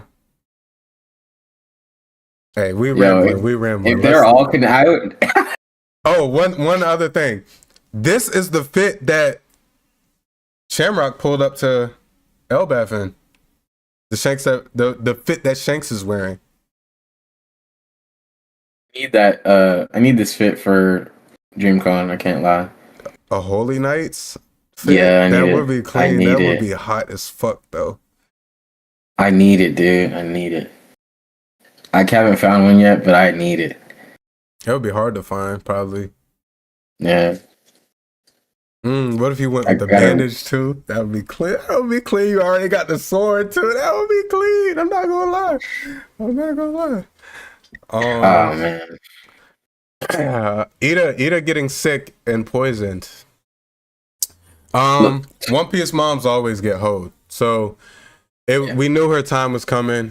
Clearly, we did know her time was coming. Not definitively, because I know in the past we did talk when we were like, wait, we don't see Ida's bar around, but we don't necessarily know if she's alive or not. But come to find out, she was poisoned. Man, it touched my heart a little bit seeing Loki doing his thing. He's trying in the best way that he can help. He's out there killing Elbaf, Beast, saying hopefully this, this meat will, hopefully this meat that he will feed her from the animal that he killed will help her sickness, because they don't know she was poisoned at this point. Yeah. And her just trying to be strong for her sons.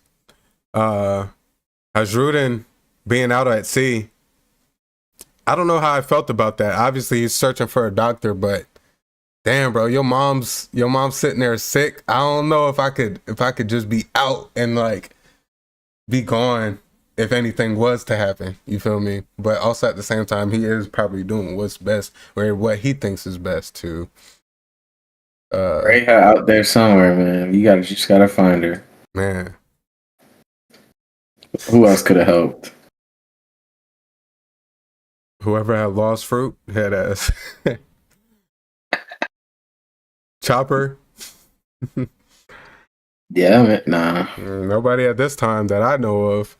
Rayha. Dang, they so far too. But yeah, that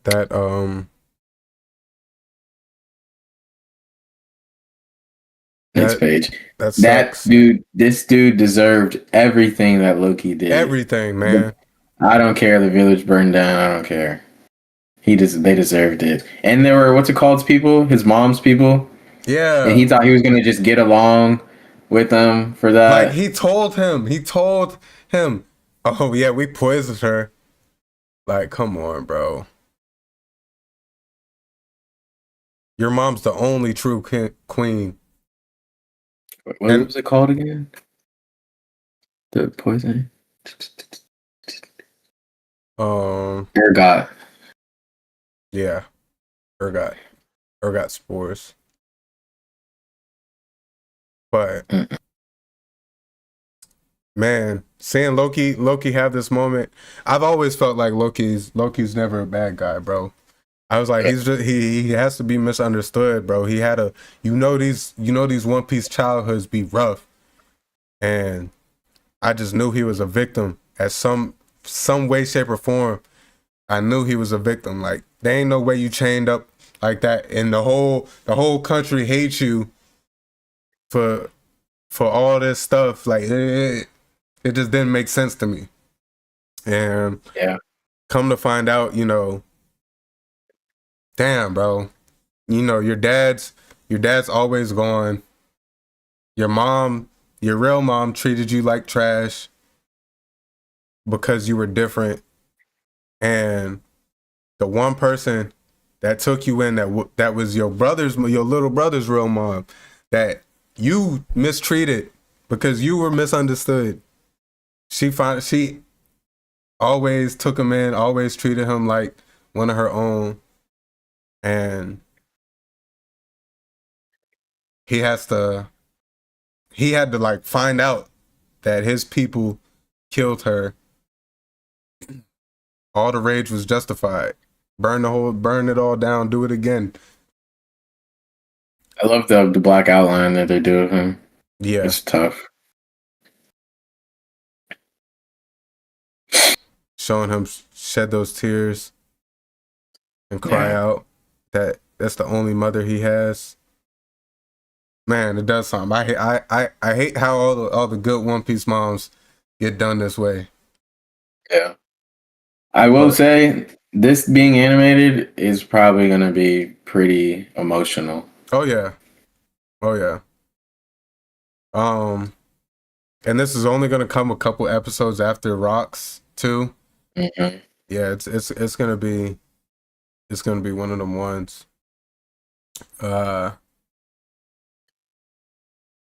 Makes me like Loki just even so much more. He's always been, even though we still had only gotten small bits and pieces, like from what we've gotten from him, I've just really messed with his aesthetic, his character, and this just adds to it.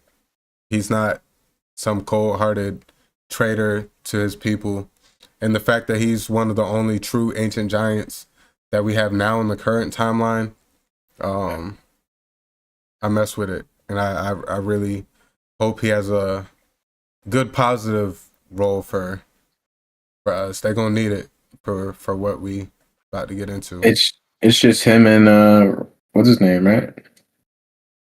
Ja Rule. Yeah, I think so. Yeah, true ancient giants. Yeah, Ja Rule and Loki. Everybody else is new gen giants. The YGs. Yeah.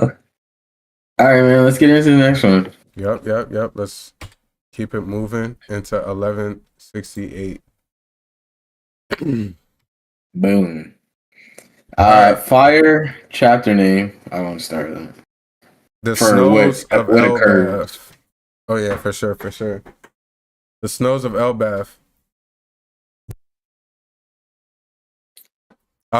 So the cover story. Give me your thoughts. Hachin.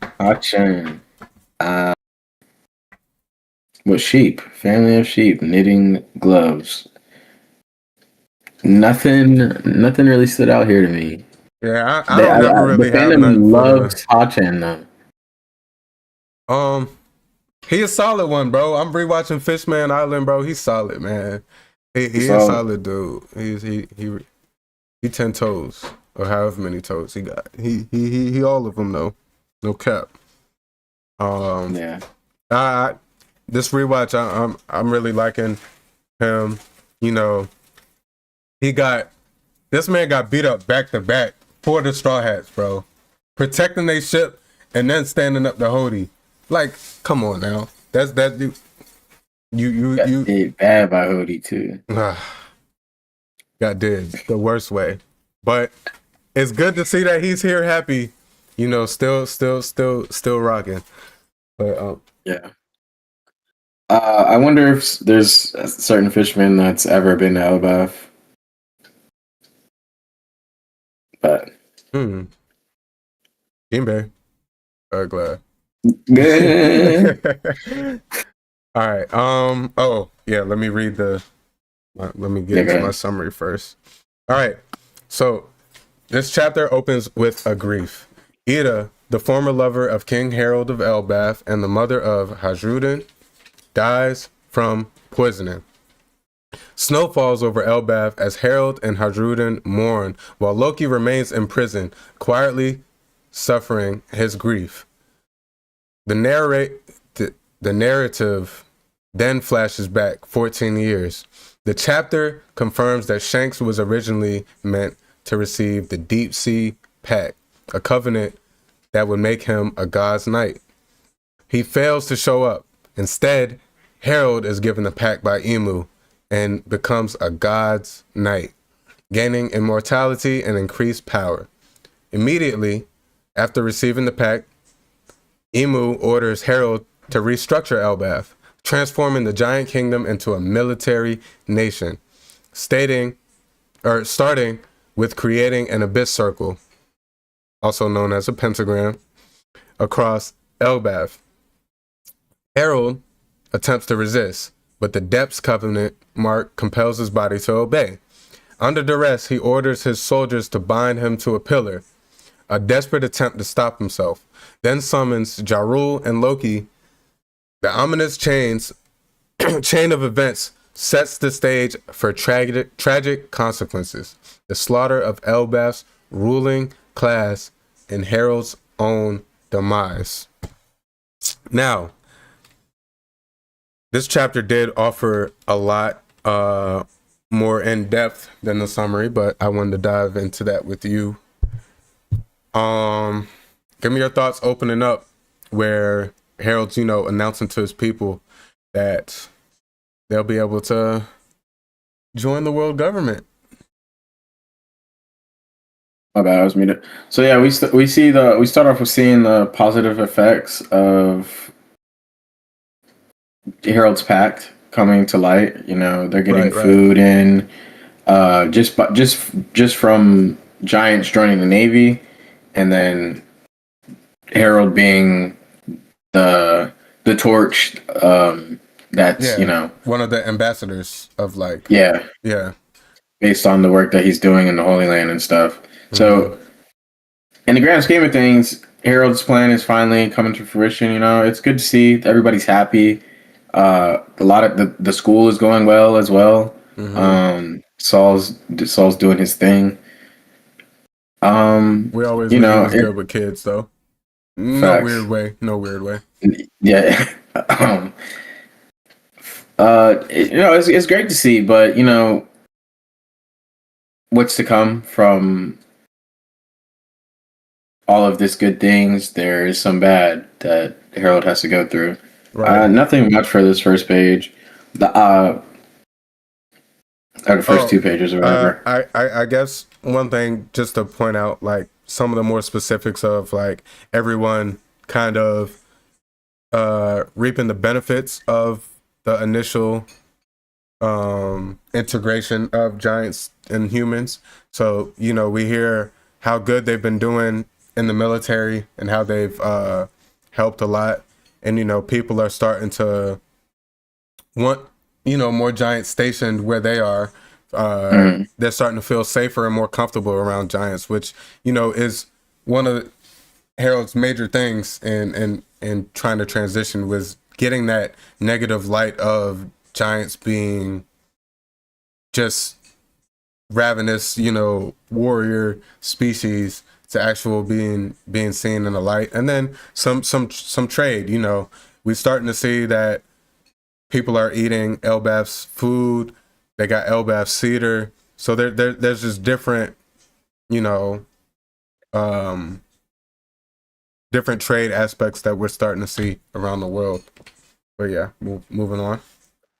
The tragic death of Ida. Crazy.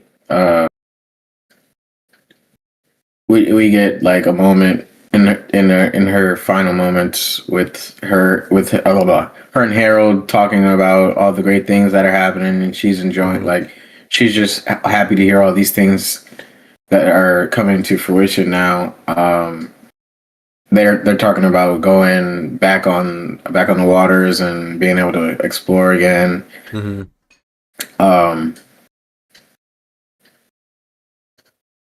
Based off like how he says here, everything that Ida taught him is just coming to fruition. Man, this page pissed me off. Yeah. So, I don't want to cut you off. No, you're good. I'm just analyzing. Yeah, to add on. So, they're talking about what they, the things that they're enjoying about everything that's been happening and the change that Harold has been able to make. It has been positive. But we come to find out that Ida does like the warrior's pride of Elbath. The whole thing that she does throw that in there. Harold was trying to suppress, and he was doing this because of, Ida opened my eyes. Ida gave me this, and she helped me push me into moving in this direction. And come to find out, it's like this isn't even everything that she was looking for. I feel like she wanted a balance. She wanted them to still have that warrior's pride and not completely forget about it. We just seen Harold beating the crap out of another giant because of that same quote unquote warrior's pride, despite it being any type of violence, that Harold's just being against. It's not who they are as giants. And even Ida's kind of being able to realize that, like, us as giants, we're still, we still have that warrior pride and stuff, and she likes it. And she even tells him that you should treasure your culture. And that it pisses me off about Harold because it led to his downfall that she's saying, hey, treasure your culture. And this whole time he's trying to erase it almost and pretty much rewrite a new culture. And, as an actual race that is so focused on one thing, I feel like the whole thing that Ida was pushing was just to branch out, not to cut off and start anew. And he took that out of proportion, way out of proportion, and it ultimately led to so many things happening that we will come to see. But I'm glad he was finally there to be by her side at this time. I did enjoy seeing that. It was just that one part that really bothered me because it's like, damn, Ida doesn't even feel like, hey, we need to just stop being who we are. Like, she just kind of wanted more for similar to what we saw on Fishman Island. Like, they were so heavy on just the human integration side and like integrating cultures instead of completely changing who they are. So yeah, but he was able to be there for the woman that he loves in her dying moments. Yeah. And then Haruden is there, Harold got to be there, and then we get Loki in jail for what he did. It's bullshit. And it just adds to it adds to that because it's like, bro, they put him in jail because he destroyed the place where They just they would not try to, they poisoned his moms. And he went on a rampage and crashed out. And then got thrown in jail and couldn't even beat her when she passed because he was in jail. Yeah. For getting mad that they killed, come on now, like, they just doing my dog dirty from start to finish. You know, he was always mistreated. Mind you, he is one of the ancient giants. You know, he could step on y'all if he really wanted to. And he has to go through that. Ida dying with a smile on her face. I mean, it do kind of just. I know what you're thinking. I know what you're thinking. I'm just saying, like, it fits her character. Like, that's just who she was. She always had a smile. She was always trying to be positive, and she's one of the most caring, you know, mothers. She ain't discriminate. She could have easily tossed Loki to the side and shunned him, and she embraced him, took him in as a son. She changed Harold and made him soft. She made him a little bit too soft, but I don't think that was her intention, but that's what happened. I mean, that's just who she was. She was just that light of a character. To her passing away with a smile, it fits. It's a fitting end. I hate that she had to go out in such a way, but you know. Yeah. We get the little flashback of them when they're younger. It's honestly, this might be one of the most tragic deaths. It was done like, I wouldn't say poorly, but like cheaply. But it is very tragic death. Like, some I mess with her for sure. Yeah, like I mess with her character. Yeah, for sure. For who she was. W mom. Definitely W mom. We don't see a lot of those. And then damn. All right. So we back in Marizua. First off, I just want to say the Gorosei human size is like up to his ankle. Is just it's still just a crazy, like, they already emphasize he can even get in there. Right. They already emphasize the size of an actual giant, and then an ancient giant is just like 3 times the size of a giant. It's just crazy to think about how huge this dude is. Pause again. Boom. Shanks is missing. Where's Shanks at, man? Shanks went missing. It's on Elbath, man. He had enough. He's got to be on Elbath already, right? You think so? You think that's where he went? Gotta be. 14 years ago, isn't that the same? Harold died 14 years, right? Yeah, I mean, he died right after this. Right after that.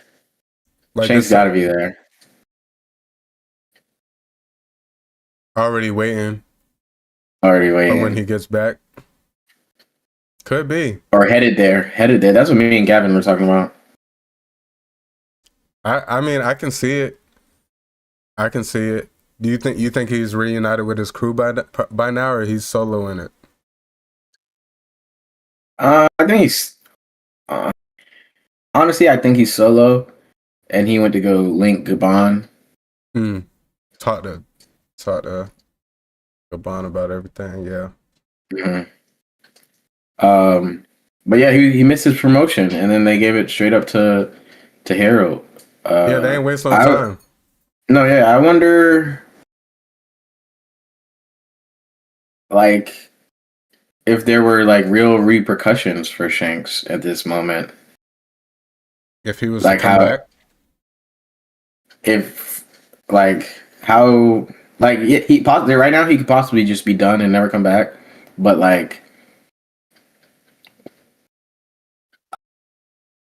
I just, like, are they on high alert? Like, how don't they know where Shanks is? Yeah. Like, I get it. He's Shanks. Wait, how long ago did Luffy get the fruit?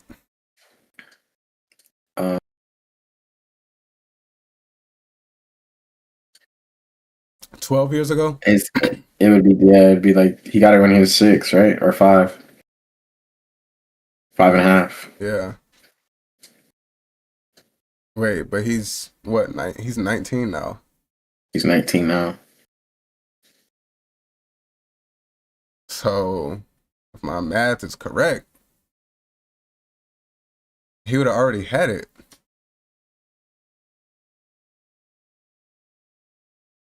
Oh wait, been getting around. He's 19. 14 years ago, he was 5. I mean, this is all happening quick. You could be 5 in the first half of that year. He probably. What if he got it like? Okay, so Shanks is still. You're right, because Shanks could be going to Elbaf right now. Boom. So he could be with his crew maybe on Elbaf. Boom. Leaves Elbaf, goes straight to. He gets it at sea though. Huh? He gets it at sea, right? He robs it. He robs it. That He had to have known something though. Well, clearly who took that dang fruit, dude? Who walked in there and took that fruit? That's what I'm trying to say. Like, I'm just trying to. It can't be Shanks. It can't be because he got it at sea. He robbed who's who. I remember, yeah. That's what I'm saying. But I'm trying to say, like, because this is 14 years ago, so this all has to have been happening in 1 year. This was an eventful ass year. No, yeah, this is a month. This is all in months. Okay. All right. Yeah. Let's keep going. I feel like we going too much down a rabbit hole. Let's stay on track. But and then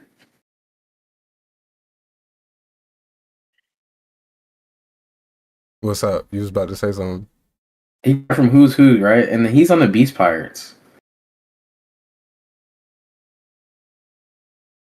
You still trying to connect the dots that we trying. I'm trying. It's bugging me.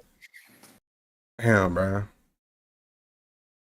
Now you got me thinking. Was it Kaido? Oh. When did he get? No. When did he break out? I don't see. It's so much in this story, but I don't be remembering all the how many years ago from the present timeline. When did Kaido and when whatchamacallit break out? And King. I think he already started his crew by now. I think he was already started. Yeah, because we got that at the beginning. Last chapter. We got that. But yeah, so Harold. Oh, okay. Now I get the connection. Who's Who was a CP9 member. Yeah. Okay. He was undercover, yeah. Yeah. Type shit. Yeah. That's kind of crazy. Can't lie. Because Kaido already has a fruit, so I can't do nothing with it, but Kaido's knows the name Joy Boy and shit. But yeah. He does. He was also in prison there too, so I mean, who knows what he hears. But yeah, so 14 years ago is when he was pretty much promoted because Shanks disappeared, went MIA, and he officially gets to meet the king on the empty throne. Give me your thoughts about his initial meeting with. Why is the throne empty? I thought he'd be more. Goddamn! I thought he'd be more in a panic. Like his mood instantly changes on the next page. All right. So here's I thought that at first, but they have ever since his first meeting with the Gorsei, I feel like they've always referenced the Great One. So that's why I kind of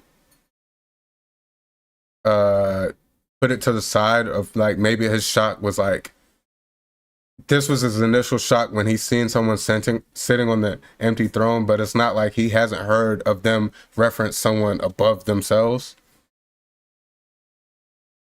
In terms of the Gorsei. At this point, it's like, are we ever gonna see someone that would think Emu's familiar? I don't think so. Because even the most we got was Rocks, and we didn't even really. Rocks kind of just knew of the existence and was kind of like just opposing that.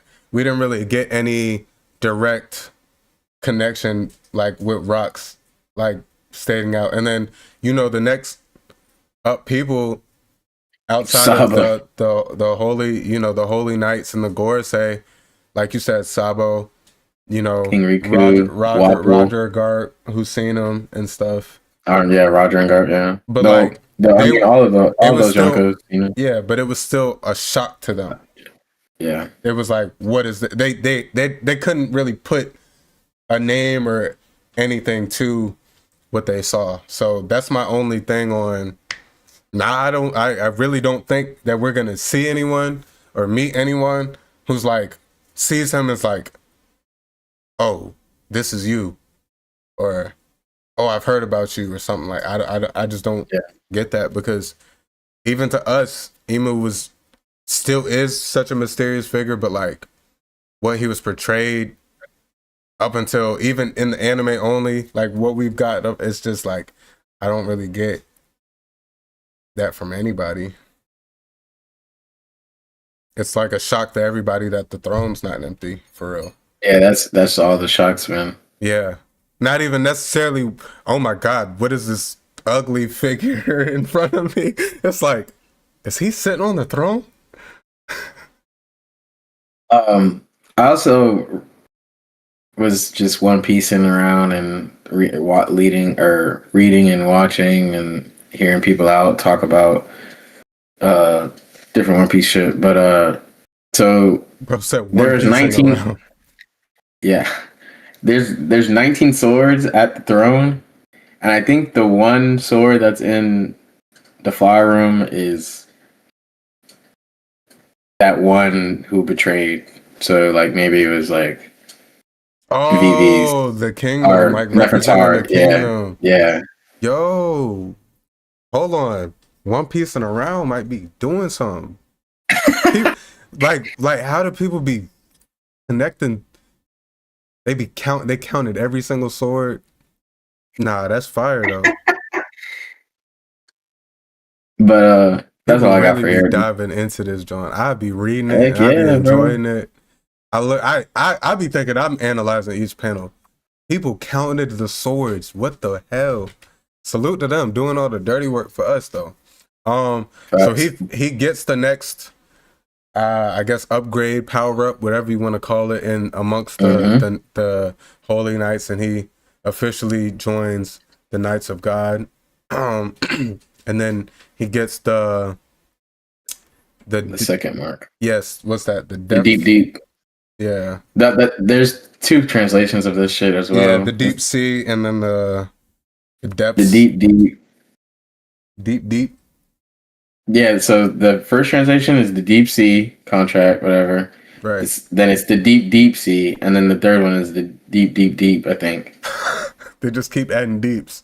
Yeah, but the one we get, the official translation we get on here is what was it? The Covenant, No, it was what was the first one? Shallows, Depths, and Abyss. Yeah. So this he got the Depths Covenant here. Instantly, this is the strongest person in the verse. I don't know. Bro, immortality on an ancient giant, like, come on now. Strongest person in the verse. Strongest, yes. I don't like to count Emu when we talk about it. So oh yeah. I mean, Emu, Joy Boy, there we don't add them. Facts. We don't until we see the feats on paper on what they was doing back in the Void Century, all that. They're not part of this verse. They in the tier of their own. But yes, Harold instantly, there's nobody. Roger's already dead. The only person mortal would be Garp, because like he knows the critical mass and stuff, like which was in need to defeat. But still, this is yeah. This is him. Prison verse. Yeah. No doubt. I think that clears up. I don't know if me and you talked about it, but I did hear stuff circulating about the last chapter, just unsure about what the first Like if it was immortality, if he gained immortality then, or you get it now in the depths. So we now know that at least all the holy knights and higher who have the regeneration and stuff have at least the depth. Nagi, get down. The death circle, the death covenant. But instantly he addresses the strength that's crazy that he feels. It's just even dead. My bad. I've been thinking more. I don't really want to dive too much more into what I've been thinking about because I want to think about it more and maybe have a little bit more of a structured conversation about it in the future. But still just trying to piece together Emu's true ability, like what his specific ability is, because we're just getting all these, it's just like the immense power that he's able to dish out. And I do just to think about it for a deeper conversation later, the 13, only the top 13 can receive or have a mark or something. I wonder how that ties in, if you're only allowed 13 or what it is. Or I think it was addressed in this chapter? I think it was last chapter. It said it addressed the 13. Yes, I think people, it was last chapter. Yeah, it was last chapter, yeah. But just for that, it could maybe tie in with Emu's ability. Yeah, like a potential limit, at least. Yeah. The Gorosei instantly are like kind of frightened by him. I just see him saying, and now he's immortal. It's just like, all right. But yeah, like they instantly pretty much recognize like what's being granted in this like the level of, because we even see even in the anime episode of just like the Gorosei can be combated even by regular fighters that are strong enough. You know, obviously they can't be taken out, but we even seen a couple episodes ago Zoro was able to clash with Nozdoro, knock him over to his side. You know, we've seen feats of them. We see Bonnie being able to knock Saturn, you know, Atlas just exploding, being able to take off of Nozdoro's whole, you know, upper half and stuff. So we've seen the different feats of regular base characters being able to combat the Gorosei. Even I do truly believe that the Gorosei are the ones with the Abyssal Covenant.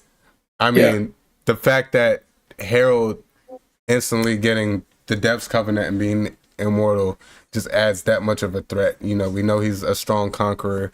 We know he's you know, the king of the ancient giants, the king of Elbath and the true warrior race. And being gifted this ability is just, it's crazy. I'm not gonna lie, I got Harold versus the Gorosei right now. Oh yeah, me too. I think he can rival them, and like I think he can like hold his own against all five of them. All five on the ground. I mean, with the regeneration, I think he beats them. Yeah, facts. Yeah. He gets to glaze in Emu and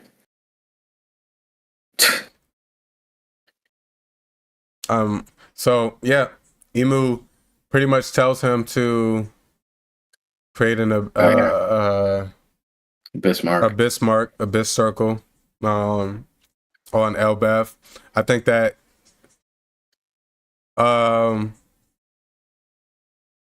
that kind of gives me a different view on Domi Reversi, and potentially an abyss circle needing to be in place prior to. Maybe God Valley had an abyss circle there. You know, we already know they were making preparations to make that the place. So maybe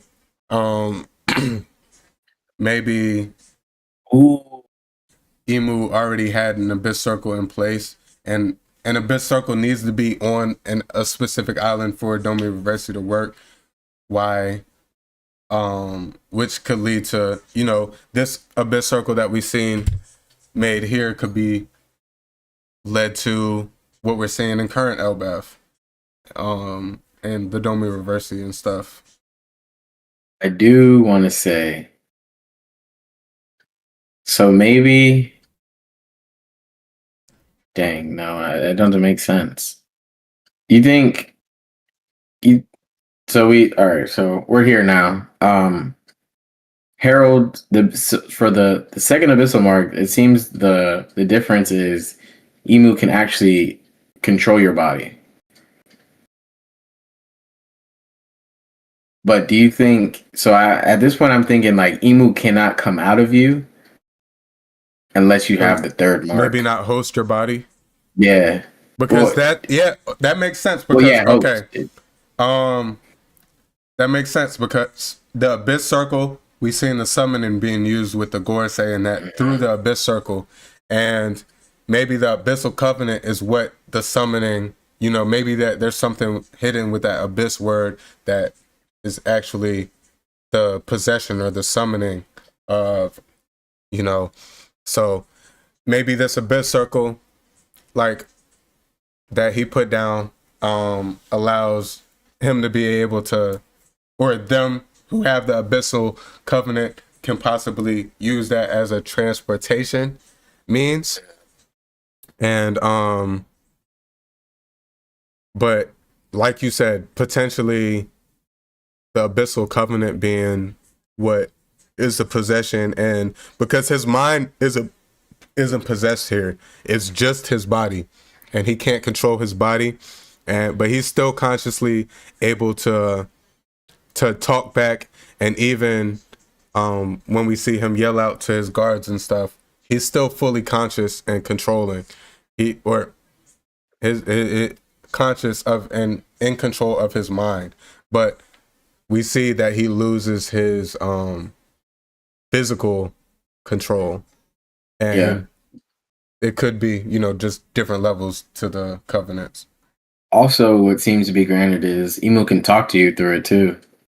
Yes, I didn't know if that had something to do with the specific mark or the abyss circle that he put on the ground, but I think it would make more sense that it would be the depths covenant mark actually being, because that could be, we were wondering how the Gorosei communicate with each other and stuff. It could be all through that power line. Facts. Did you have anything else for this page, or? Emu, just puts it on Harold that she wants an army and him to create the greatest fleet the world to rival the Navy, giant fleet. And Harold instantly is not messing with it anymore. He's just requests, like, hey, I was trying not to be a warrior. yeah. It instantly flipped on him, and now he's scratching and for the phone to get his two, I guess, most devoted people in his life to him. Yeah, it's funny. He's just like, Emu's just like, yo, you was just begging me. You said you would be a slave. I did not forget that. So you gonna do what I want. And he's like, hold on, I only meant I would be a slave, not my people, which is terrible because, bro, you're the king. Yeah. But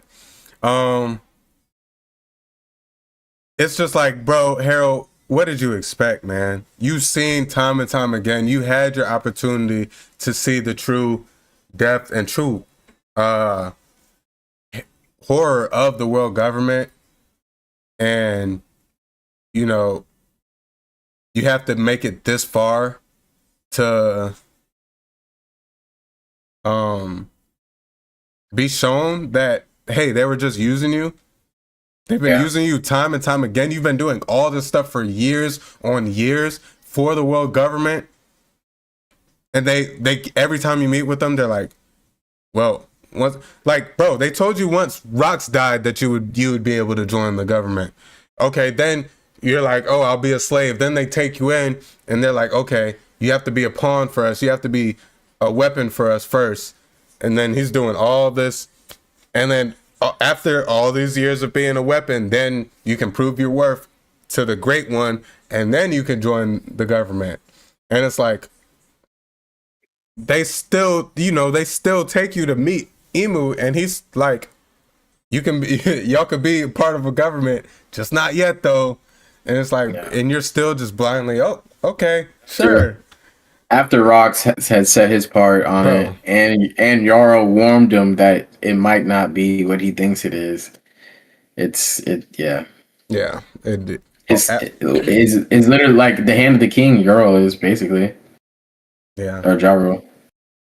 Yep, and he's just like, I hear you, but bro, they're telling me we could join the world government, so like it don't really matter. And it's like, that's all he wants, bro. That's what gets his rocks off, bro. He has to be world government. And then now when Emu's finally telling him, hey, all this peace stuff that you've been pushing for your people, F that. I need them to be warriors. Like, come on, we need a fleet. Man, that's when he decides to go against the world government. And it's too late, bro. You done got the tat, bro. It's in your skin. And just how at this point it's a desperation act. He's trying to resist. He's telling them to chain him up, fetching for Loki, fetching for Yarul. It's just desperation, and we just know that this is what leads to his demise. Him just being so gullible, so easily manipulated, which that's just gullible, but like just so blind to the reality of everything and how ignorant he was. It just pissed me off. Rox told him so many times, you've had all these years of Rox pulling up to Elbaf trying to tell you the world government's not what it seems. They're not who you think you are. They've acted in front of you. You've seen them mistreat people and talk down on regular people like insects, and you don't care. You want to be part of those regular people so bad that you're getting what you wish for, bro. You're getting what you wish for. I do want to mention just a couple more things. Just the chain me to the pillar, like that would do something to him. Right, bro. Come on. I don't know, like, bro. I also just realized those spears that people have, yeah. Mm-hmm. I've been doing more. I've been doing more like bouncing around on Elbaf and stuff. When we see Harold's death, the small panel, he looks a little bit more like Domi Reversied and stuff. So this all kind of makes sense a little bit more to me. Mm-hmm. I was going to look back, and I did see that. He looked like a little bit more fully possessed by that point when he was dying. So yeah, seeing those spears and knowing that what we seen from the panel. Yeah. But also those spears, or someone has a spear like that. Whitebeard. Yeah, I wonder if there's a connection there. His is Supreme Blade, or yeah, Supreme Grade Blade, but same style. Interesting. Oh, I thought you were tying it into when we seen Harold die. I gotta honestly go because those was the same spears that he was killed with. But final thoughts on the end of the chapter. I just can't wait for the next one, bro. That painting, Harold, I guess, doesn't have another change of clothes.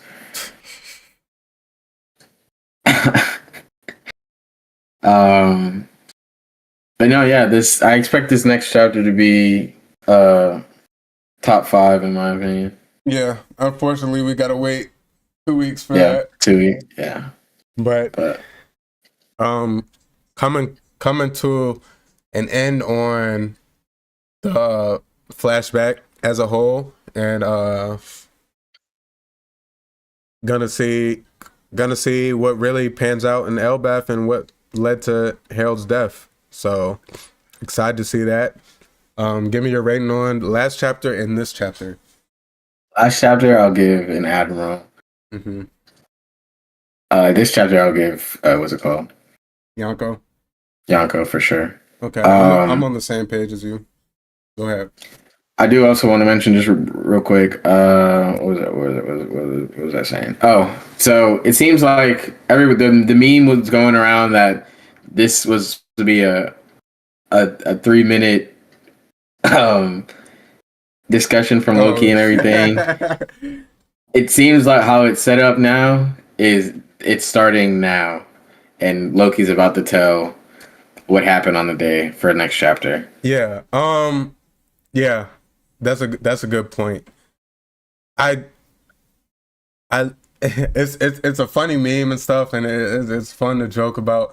But I do feel like everything was necessary. I feel like this was a great arc to introduce all that, especially what the stakes are in the current timeline, and now kind of opening our eyes to a little bit more on what to expect. I do like that. The whole aspect was that, but yeah, it is a hilarious meme that like Loki's telling all this, and it's like half the stuff you weren't even alive for, and then some stuff once you were born, like you were telling the stuff prior to your birth, and then you and then you're telling all the stuff that you weren't here for when you were just chained up the whole time, like, but yeah, I do. I agree. They're about to get into what Loki knows. You know, his point of view is about to come into play. Like, finally moving on, because you know he's being released from his chains, and then he's like obviously going to pursue what's going on, and we know, you know, he's currently locked up for killing his father and whatnot. Or that's why they hate him, and he's the monster. Like they just always find a reason to hate Loki, and yeah, this is the reason now. So clearly, I knew from the jump. I'm like, bro, he ain't just Merc Harold. Like just, and that sword that he has looks like the one that Jaro has in his head. So that's a good point. Okay, on to something. We see Ja Rule here, and then we see the sword right here. Boom. Just picture it. Ooh, okay. You on to something. But that's going to wrap up our Manga Mania segment and ultimately wrap up our episode for today. Episode 15 of the Poneglyph podcast. Overall, very great episode. I'm excited to be back. Got a lot of stuff moving forward. By the end of the year, we're going to have a tier list. We're going to do a strongest character tier list. We're going to do that as a separate video, so stay tuned. Audio listeners, y'all will not be getting that on audio platforms, so make sure y'all come to the YouTube and subscribe at Poneglyph Podcast. So, and turn on the post notifications. So at some point before the year is out, y'all will get the tier list, the strongest characters tier list. We're going to try to do this every year, maybe at the end of every year. Do one, because things are definitely going to fluctuate and change throughout One Piece as we learn and get different feats from characters that we may not have feats for. So stay tuned for that. If y'all are here live with us, make sure y'all leave a like before y'all head out, and subscribe if y'all are new. If y'all are on the VOD, do the same. Audio platforms, we appreciate y'all so much. If y'all are listening to us on the go, whether that's on the road, at work, just chilling at the crib, regardless, we appreciate y'all nonetheless, give us a 5-star rating over there and a fire review, and we will make sure to reply to y'all and that. And last but not least, go check us out on socials, TikTok, Instagram, and here over on YouTube. We're going to have our shorts going, our short form content. We're going to keep that pumping out. And we have a lot of great conversation, especially on TikTok in the comments, between, you know, a lot of anime fans just giving their takes and giving their opinions on whatever we may be talking about. So we appreciate each and every one of y'all across every platform. As we wrap up this year, 2025, we plan on going strong over here. And then next year, we taking over. We taking over the podcast, the anime podcast community. We taking over the One Piece community. We're going to be at the forefront of all of that because we planning on getting y'all some great content from here on out. And we have a lot of ideas to add to the podcast, especially a lot more interactive with the community, especially while the anime will be on break for our 3-month periods in between. We want to be able to give y'all a good, interactive, immersive experience here with us at the Poneglyph podcast. We appreciate y'all. We love y'all. And this is episode 15 of the Poneglyph podcast, where we decode the world of One Piece and anime one poneglyph at a time. I'm your host, Jay, aka Milky Way Jay, here with my brother, my co-host every week, Ja. And we appreciate y'all for another great episode. Until next week, y'all be good, y'all be safe, and we'll catch y'all on the flip. Y'all be safe, safety. We out.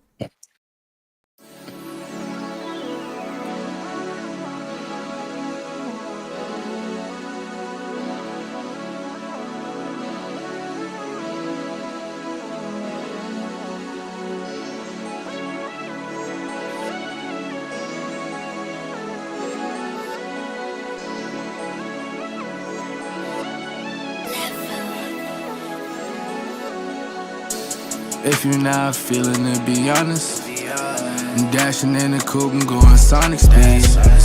I gave you my all, tell me what else you need. I'm not ready for your love, but feel you rushing me. And my cup is running low, need you to fill it, please. I remember all those times it was a simple thing.